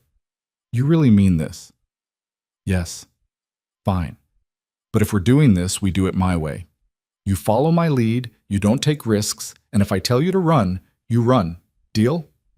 Deal. They shook on it. It felt absurd, making deals about violence and revenge in a cheap motel room while two little girls slept 10 feet away. But Celine didn't have the luxury of feeling absurd. She only had the luxury of doing what needed to be done. Marco left again to make more calls. Celine sat with her daughters and tried not to think about all the ways this could go wrong. By the next morning, Marco had a location. Victor was holed up in a warehouse district on the south side, same place where the first meeting had gone bad. He had at least 20 men with him, maybe more. Damien was there too, apparently playing the role of advisor, feeding Victor information about Roman's operations. They think they've won, Marco said, which makes them sloppy. How do we use that? Celine asked. We don't go in guns blazing. We go quiet, get in, get information, get out. Marco spread a map on the motel room table.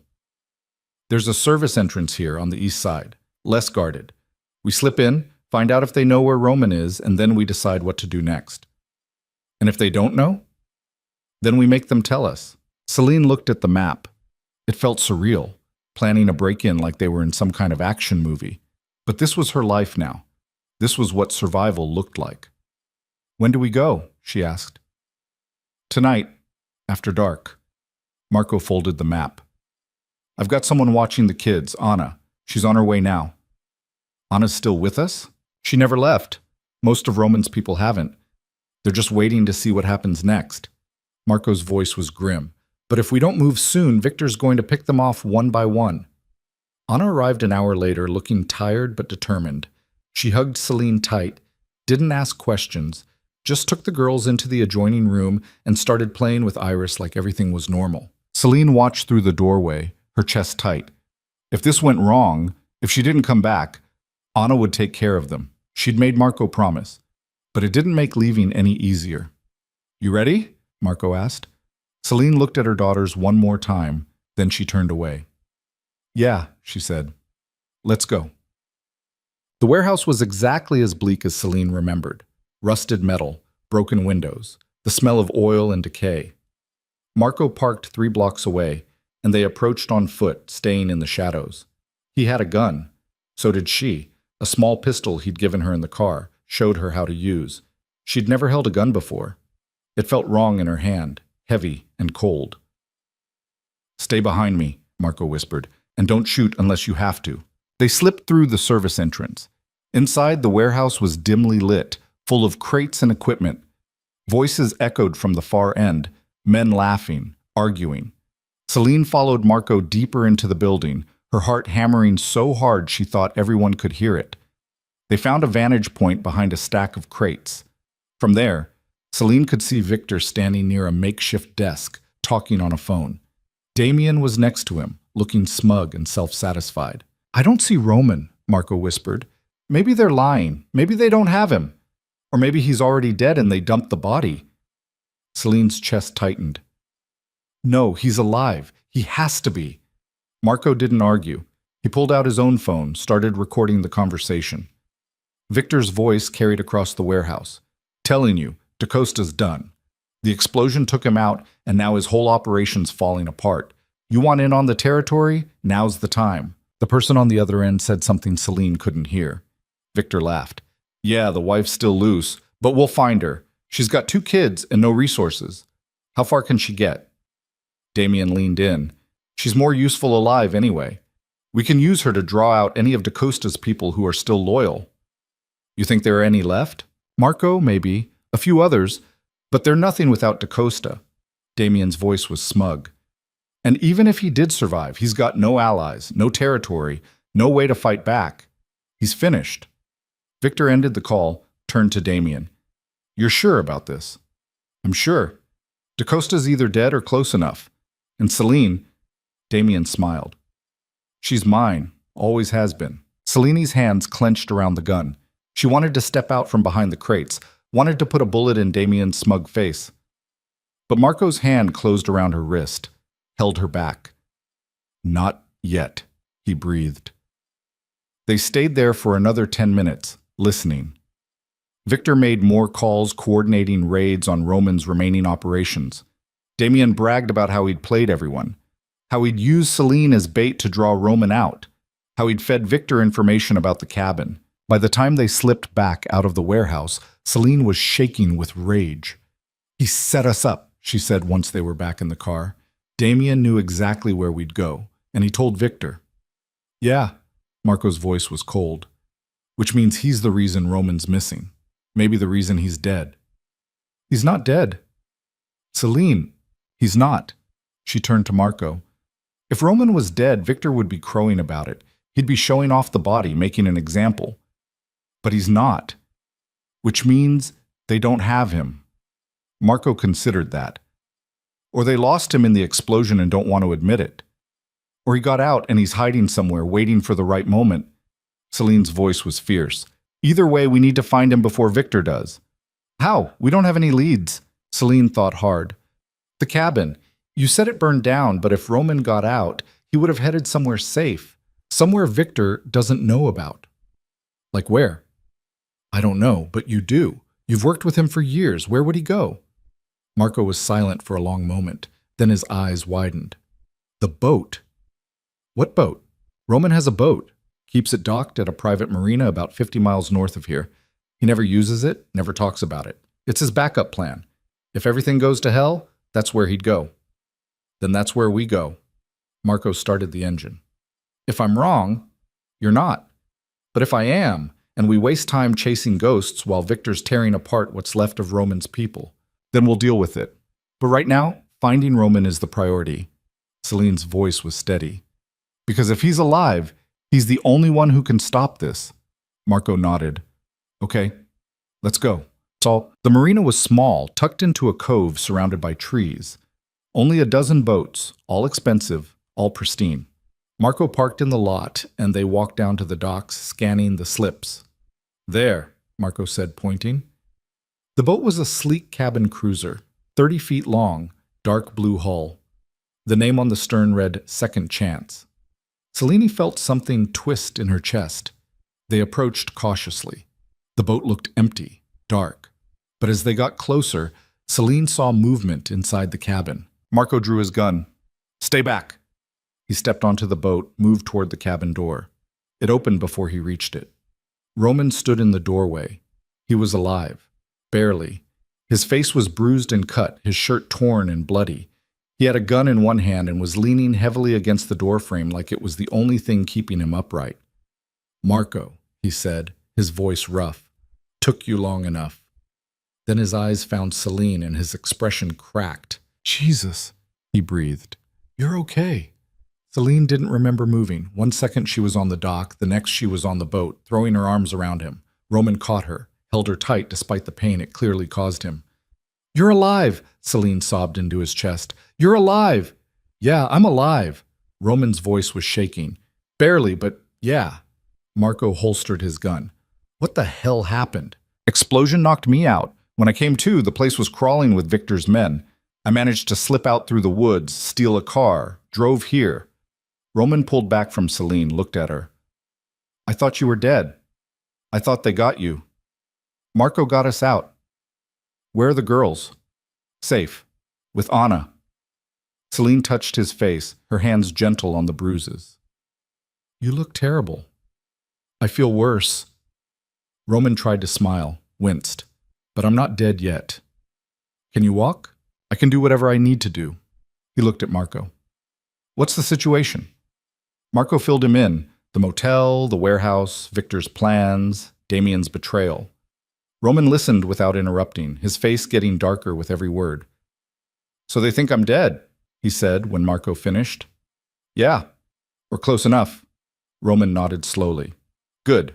We can use that. Use it how? Celine asked. Celine none. Roman looked at her, and despite the pain and exhaustion in his eyes, there was something else there too. Something cold and calculating and absolutely merciless. We let them think they've won, he said. We let Victor take my territory, let Damien strut around like he's untouchable. And then, when they're comfortable, when they think it's over, we burn it all down. Marco started. Go on. I'm done playing defense. I'm done reacting. Roman's voice was hard. They came after my people. They came after Celine and her kids. They tried to kill me in my own safe house. That's not something I'm going to let slide. What are you planning? Celine asked. Roman looked at her. I'm planning to take everything Victor has and destroy it. His operations, his crew, his reputation. I'm going to make him regret the day he decided to come after me. And Damien? Roman's eyes were ice. Damien's mine. Bum. They spent the next 2 days on the boat, planning. Roman was hurt worse than he'd let on. Cracked ribs, concussion, burns on his arms from the explosion, but he refused to slow down. He made call after call, reaching out to the people who still owed him favors, the ones who hadn't yet bent the knee to Victor. Turned out there were more than Celine expected. Roman had spent 10 years building his empire on loyalty and fear in equal measure, and most of his people hadn't forgotten that. When word spread that he was alive, that he was coming back, they started coming back too. Marco coordinated. Anna brought the girls to the marina, set them up in the boat's cabin with books and toys. Iris was delighted to see Roman again, threw herself at him despite his injuries. The baby slept through most of it, oblivious. Celine watched Roman with her daughters and felt something settle in her chest. He was hurt, exhausted, running on nothing but rage and determination.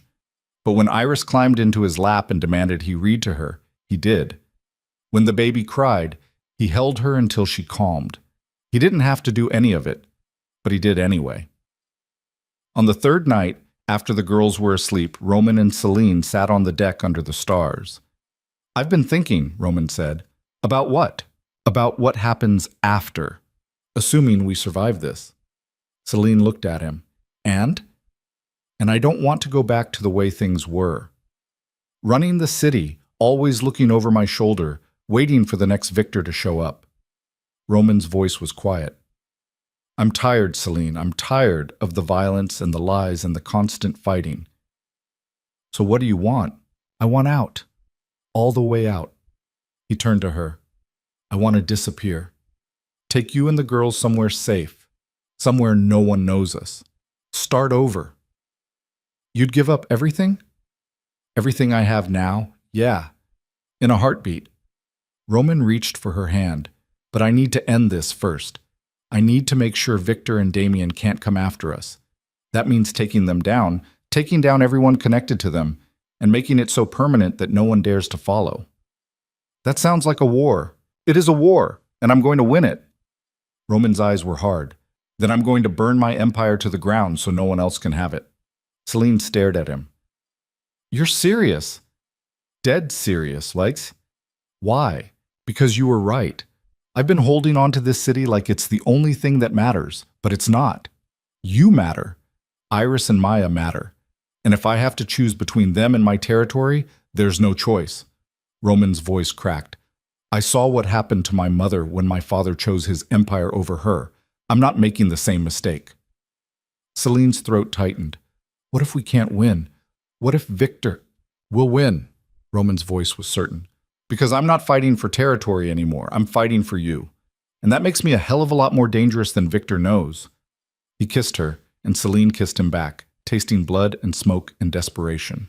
When they pulled apart, she rested her forehead against his. Promise me something, she said. Anything.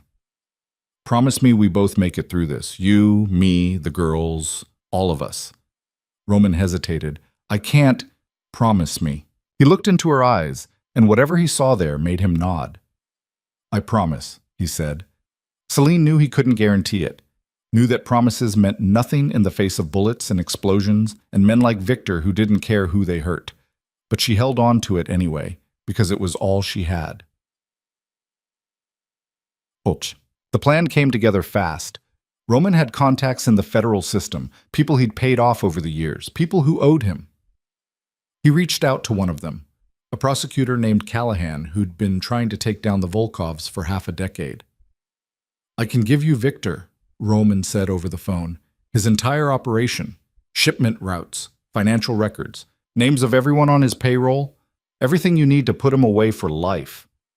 In exchange for what? Callahan asked. Immunity. For me and my people. And a clean slate. You're asking me to let you walk after everything you've done. I'm asking you to take down someone worse than me and call it a win. Roman's voice was hard. You want Victor or not? There was a long pause. Then Callahan said, Send me what you've got. If it's solid, we'll talk. Roman sent the files. He'd been keeping records for years. Insurance, in case he ever needed leverage. Now he was cashing it all in. 2 days later, Callahan called back. This is good. Better than good. But I need more. I need Victor caught in the act, not just on paper. Then set up a raid. I'll make sure he's where you need him to be. And Damien Vale? Roman's jaw tightened. Leave him to me. Roman, leave him to me, Roman repeated. You get Victor and his crew. I get Damien. That's the deal. Another pause. Then, fine. But if this goes sideways, you're on your own. Understood. Roman hung up, looked at Celine. It's done. The raid's in 3 days. And Damien? I'll handle him before the raid. Make sure he's not around to complicate things. Roman's eyes were cold. One way or another, this ends. Celine nodded. She should have felt relief, should have felt hope, but all she felt was dread, heavy and cold in her chest. Because she knew that when men like Roman said one way or another, they meant exactly that. And not everyone was going to walk away. The night before the raid, Roman couldn't sleep.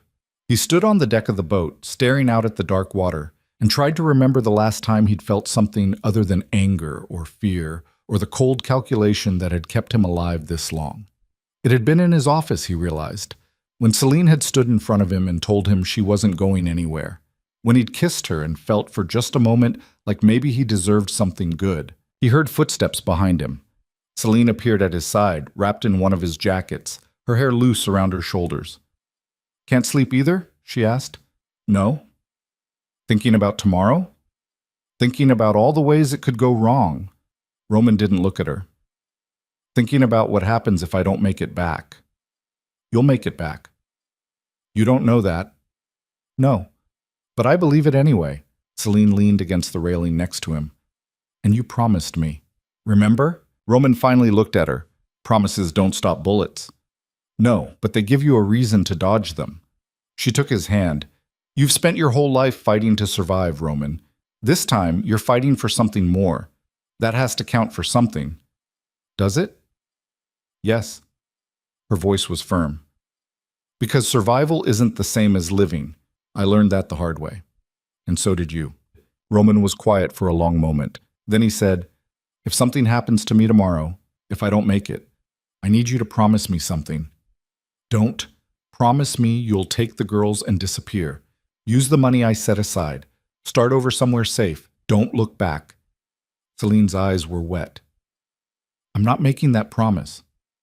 "Celine, no. Because you're coming back. We're both coming back. And then we're going to do exactly what you said. Disappear together." She squeezed his hand. "So stop talking like you're already dead and start figuring out how to stay alive." Roman pulled her close, buried his face in her hair. She smelled like salt and soap and something softer, something he couldn't name. He held her like she was the only real thing left in the world. "I love you," he said quietly. "I don't think I've said that yet, but I do." Celine's breath caught. "I love you too." They stood there under the stars, two people who'd been broken by the world and somehow found each other anyway. And Roman let himself believe, just for a moment, that maybe they really would make it through this. The next morning dawned gray and cold. Roman gathered everyone on the boat, Marco, Anna, 3 other men who'd stayed loyal. He laid out the plan one more time. "Victor's crew will be at the warehouse tonight for a big shipment. The feds will hit them at 9. Our job is to make sure Victor's there when they do." Roman looked at each of them in turn. "Marco, you're coordinating with Callahan. Make sure the timing's right. Anna, you stay here with the girls. Everyone else, you're with me." "And Damien?" Marco asked. "I'm handling Damien separately, before the raid." Roman's voice was flat. "He's not getting anywhere near federal custody." Marco nodded. No one argued. They all knew what that meant. Celine stood. "I'm coming with you." "No." "Yes." "Celine, this isn't negotiable." Her voice was steel. "Damien's my husband, my nightmare. I've earned the right to face him." Roman wanted to argue, wanted to lock her in the cabin and keep her safe, but he looked at her, at the set of her jaw, the fire in her eyes, and knew it wouldn't matter. She'd made up her mind. "Fine," he said, "but you stay behind me, and if things go bad, you run." "Deal." They found Damien at a bar on the east side, the kind of place where deals were made in the back room and nobody noticed when people left bleeding. Roman had gotten a tip from one of his remaining contacts. Damien was meeting with some of Victor's men, finalizing the split of Roman's former territory. Roman parked 2 blocks away. He and Celine walked to the bar, both armed, both silent. Marco stayed in the car, engine running, ready for a fast exit. Inside, the bar was dim and smoky. Damien was in a booth near the back, laughing with 2 men Celine didn't recognize. He had a drink in his hand and looked more relaxed than she'd ever seen him. Roman walked up to the table. The 2 men saw him first, their faces going pale. One of them reached for a gun. "Don't," Roman said quietly. The man froze. Damien turned, saw Roman, and his face went white. "You're supposed to be dead." "Surprise." Roman's voice was cold. "Get up. I'm not going anywhere with you." Roman pulled his gun, aimed it at Damien's head. "Get up." Damien stood slowly, his hands raised. The 2 men at the table didn't move. They weren't stupid enough to get between Roman DaCosta and someone he wanted dead. Roman gestured toward the back door. "Walk." They went out into the alley. It was empty, cold, the kind of place where bad things happened and nobody asked questions. Damien turned to face them, his arrogance cracking. "You can't kill me," he said. Victor's going to be in federal custody by midnight," Roman interrupted. along with everyone stupid enough to work with him, which means you've got no allies, no protection, and no way out. Damien's eyes darted to Celine. You put him up to this. No, Celine said, but I'm not stopping him either. You're my wife. You belong to me. I was never yours. Celine's voice was hard. I was a debt, a bargaining chip, but I'm not anymore. Damien laughed, bitter and sharp. You think you're free? You think he's going to save you? He's a monster, Celine. Worse than me. Maybe, Celine said, but he's never raised a hand to me.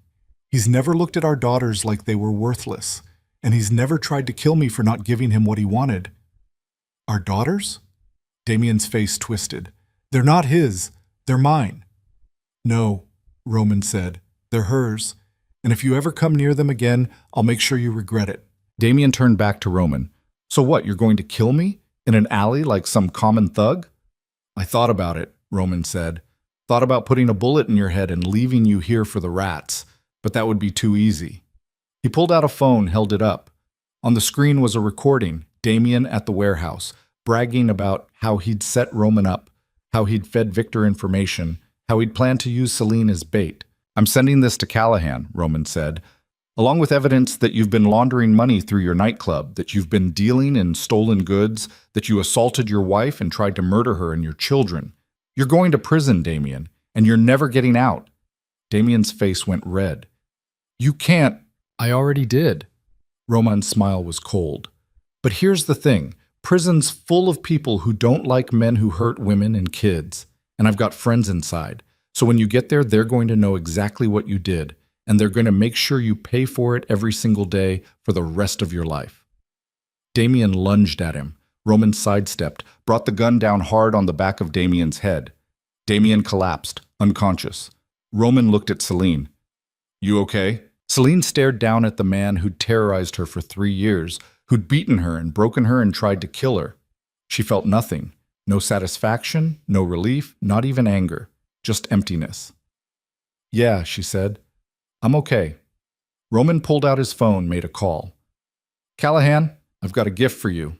20 minutes later, federal agents swarmed the alley. They took Damien away in handcuffs, still unconscious. Roman and Celine slipped out the back, got in the car with Marco, and drove away. It's done, Marco said. Not yet, Roman replied. We still need to make sure Victor goes down. The raid happened exactly as planned. At 9 o'clock, federal agents hit the warehouse with warrants and enough firepower to take down a small army. Victor and his crew didn't stand a chance. By 9:30, they were all in custody, the shipment seized, and Victor's entire operation in ruins. Roman watched from a distance, standing on a rooftop 3 blocks away with a pair of binoculars. Celine stood next to him, her hand in his. It's over, she said. Not quite. Roman lowered the binoculars. There's one more thing I need to do. The next morning, Roman made a series of calls. To his remaining captains, to the people who still ran pieces of his former empire. He told them the same thing. He was out. Done. Anyone who wanted his territory could have it, but he wasn't fighting anymore. Some of them argued. Some of them tried to convince him to stay, but Roman was firm. I'm disappearing, he said, and if anyone comes looking for me, they're not going to like what they find. He transferred his assets, the legitimate ones, into accounts he'd set up under fake names. The rest, the dirty money, he funneled to Callahan as part of the immunity deal. By the end of the day, Roman da Costa was officially broke, powerless, and out of the game, and exactly where he wanted to be. They left the city 3 days later. Roman, Celine, Iris, and Maya all packed into a car with nothing but suitcases and a future they'd have to build from scratch. Anna came too, because she'd been with Roman too long to start over anywhere else. Marco stayed behind, took over what was left of Roman's operations, promised to keep things clean. You sure about this? Marco asked as they were loading the car. Yeah, Roman said, I'm sure. What are you going to do? I don't know yet, but I'll figure it out. Roman shook his hand. Thanks. For everything. You'd have done the same for me. Maybe, Roman smiled. Probably not, but I appreciate it anyway. They drove north, up the coast, until they found a small town that looked like it had been frozen in time. White houses with blue shutters. A main street with a bakery and a bookstore and a general store. The kind of place where people knew their neighbors and nobody asked too many questions if you kept to yourself. Roman rented a house on the edge of town, small but comfortable, with a yard where Iris could play and a view of the ocean. He and Celine settled in slowly, learning how to be normal people. It was harder than either of them expected. Roman didn't know how to live without looking over his shoulder. Every car that drove past made his hand drift toward a gun he no longer carried. Every stranger made him tense. It took weeks before he could sleep through the night without waking up in a cold sweat. Celine had her own struggles. She'd spent so long being afraid, so long being controlled, that freedom felt foreign. She'd stand in the grocery store staring at rows of cereal and forget what she was supposed to buy. She'd lie awake at night waiting for Damien to walk through the door, even though she knew he was locked up 300 miles away. But slowly, day by day, they figured it out. Roman got a job at a local art gallery, talking to tourists about paintings he didn't understand and making minimum wage. It was humbling and boring and nothing like running a criminal empire. He loved it. Celine enrolled in a nursing program at the community college, finished the degree she'd started before Damien. She volunteered at a women's shelter on weekends, helping other women who'd been through what she had. It was hard, reliving her own trauma every time she heard a new story, but it also felt right. Like maybe she could take all the bad things that had happened to her and turn them into something good. Iris started kindergarten. She made friends, learned to read, stopped flinching every time someone raised their voice. The nightmares didn't go away completely, but they got less frequent. She called Roman Dad one day without thinking about it, and he didn't correct her. Maya grew from a baby into a toddler, all chubby cheeks and wild curls. She didn't remember Damien, didn't remember the brownstone or the blood or the fear. To her, Roman was just Dad, and this little house by the ocean was the only home she'd ever known. Anna opened a bakery on Main Street. It was small, just her and one part-time employee, but it did well. People loved her pastries, her coffee, the way she remembered everyone's names. She didn't talk about her past, and no one asked. For 2 years, they lived like this. Quiet, normal, safe. It wasn't perfect. Roman still had nightmares about his mother, about the cabin burning, about all the people he'd hurt over the years. Celine still had panic attacks when she saw men who looked like Damien. Iris still asked sometimes if her real dad was ever coming back, but they had each other, and that was enough. On a warm evening in late spring, 3 years after they'd left the city, Roman took Celine for a walk on the beach. The sun was setting, painting the sky in shades of orange and pink. Iris and Maya were back at the house with Anna, probably covered in flour from helping make dinner. They walked in silence for a while, just listening to the waves. Then Roman stopped, turned to face her. "I've been thinking," he said. "About what?" "About the fact that we've been living together for 3 years, raising 2 kids together, building a life together, and I've never actually asked you to marry me." Celine's breath caught. "Roman." He pulled a small box out of his pocket, opened it. Inside was a simple silver band engraved with 4 words. Choice, not chance. "I know we've both been married before," Roman said.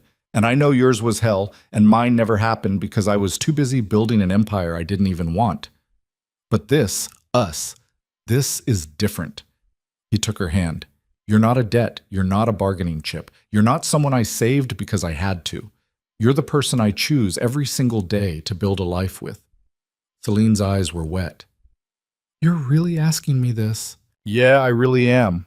Roman's voice was rough. "So what do you say? Will you marry me?" Celine looked at the ring, at the man holding it, at the life they'd built from the wreckage of everything they'd lost.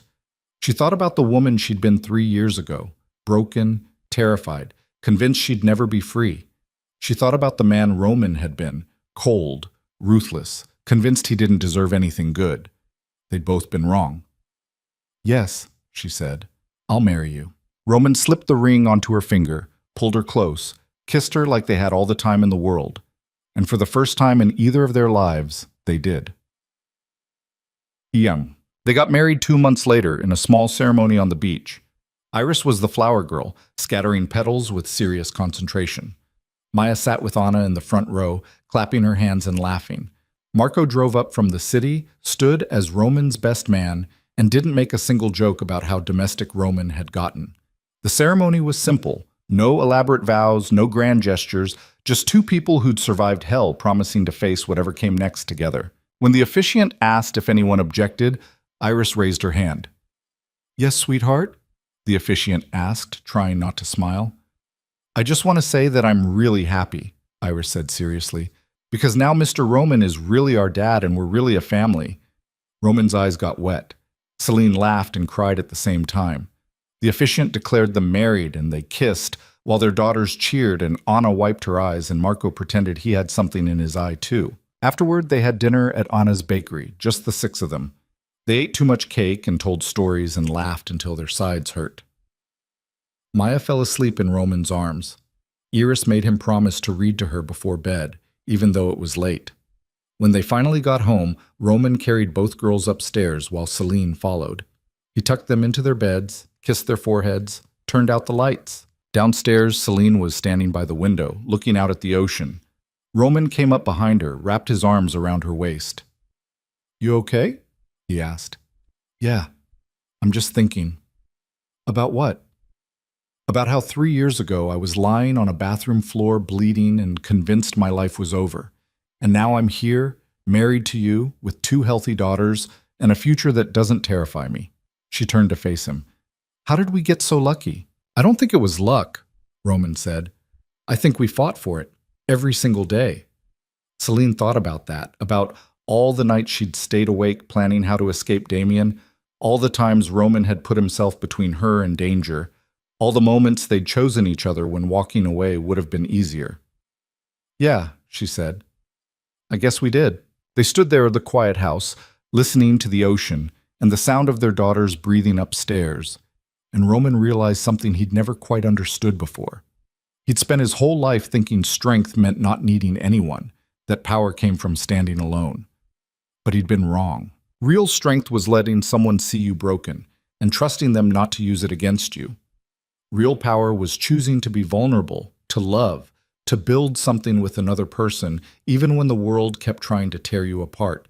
He'd been afraid of that for so long, afraid of ending up like his mother, destroyed by the violence of his father's world, afraid of becoming his father, cold and cruel and incapable of protecting the people he loved. But Celine had shown him a different path, not the absence of fear, but the courage to move forward despite it.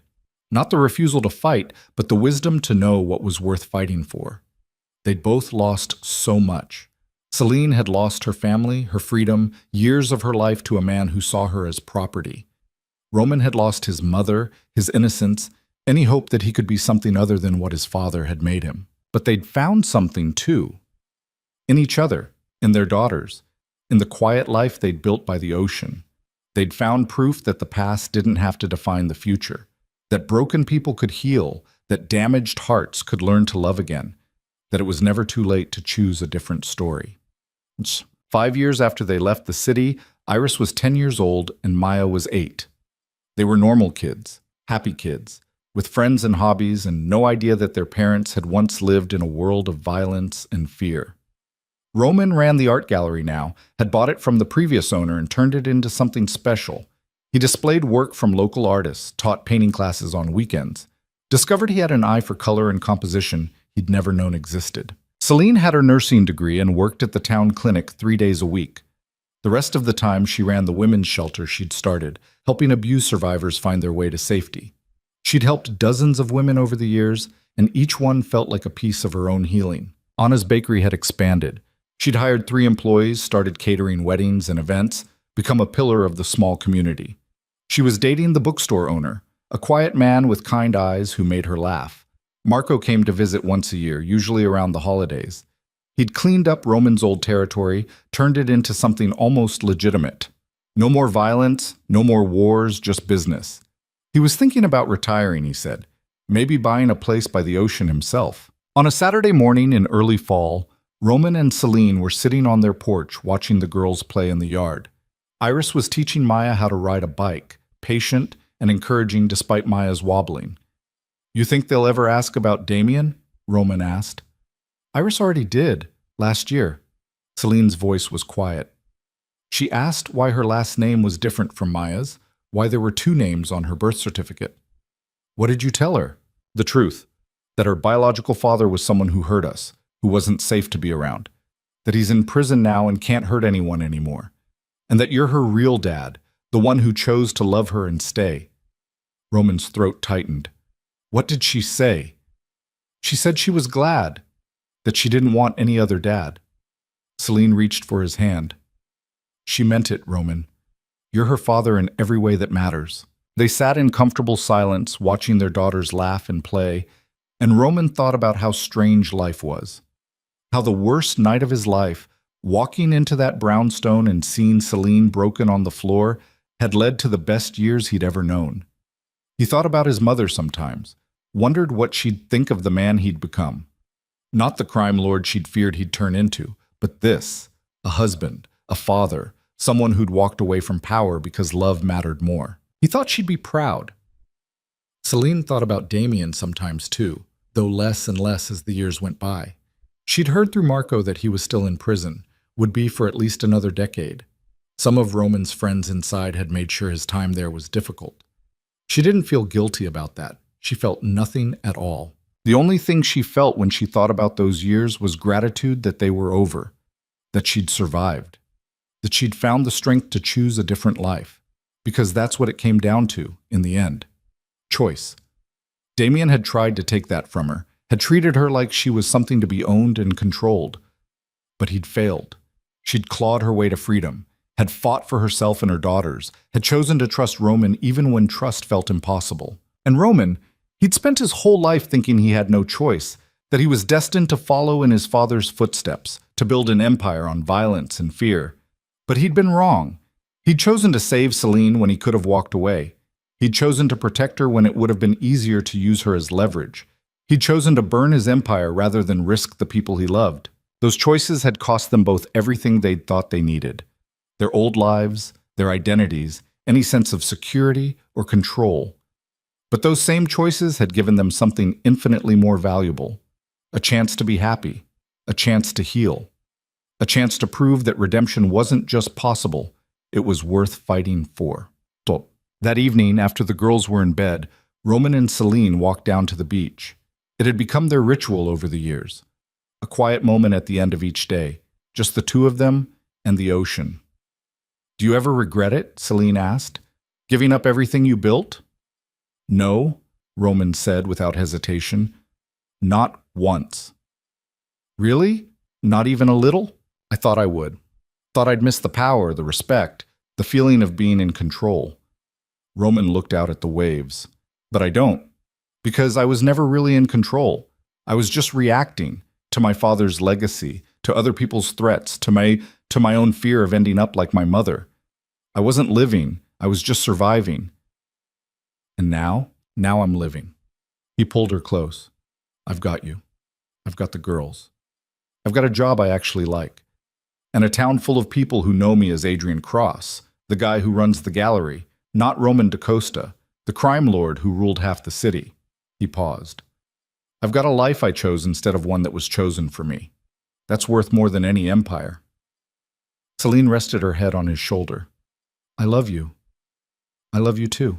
They stood there as the sun set, two people who'd been forged in fire and come out stronger on the other side. They weren't perfect. They still had scars, still had nightmares, still had moments when the past crept up on them. But they had each other. And they had hope. And in a world that had tried so hard to break them, that was the greatest victory of all. Because in the end, their story wasn't about the violence they'd survived, or the empire they'd destroyed, or the man who'd tried to kill them. It was about two people who'd refused to let their worst moments define them, who'd chosen love over fear, vulnerability over armor, and a quiet life by the ocean over all the power in the world. It was about learning that sometimes the bravest thing you can do is walk away from a fight, that sometimes strength looks like admitting you need help, that sometimes redemption means burning down everything you built and starting over from nothing. And most of all, it was about understanding that you don't have to be perfect to deserve happiness. You just have to be willing to keep choosing it day after day, even when it's hard. Celine had learned that in a bathroom where she thought she was going to die, when a stranger kicked down her door and gave her a second chance. Roman had learned it watching his daughters play, realizing that protecting them meant more than protecting his territory ever had. They'd both learned it together, in the years since, building a life that no one, not Damien, not Victor, not even themselves, had thought was possible. And as they walked back to their little house by the ocean, hand in hand, they carried that truth with them like a light in the darkness. That no matter how broken you are, no matter how lost you feel, no matter how many times the world has tried to destroy you, you can still choose hope. You can still choose love. You can still choose to believe that tomorrow might be better than today. And sometimes, if you're very lucky and very brave, that choice is enough to change everything.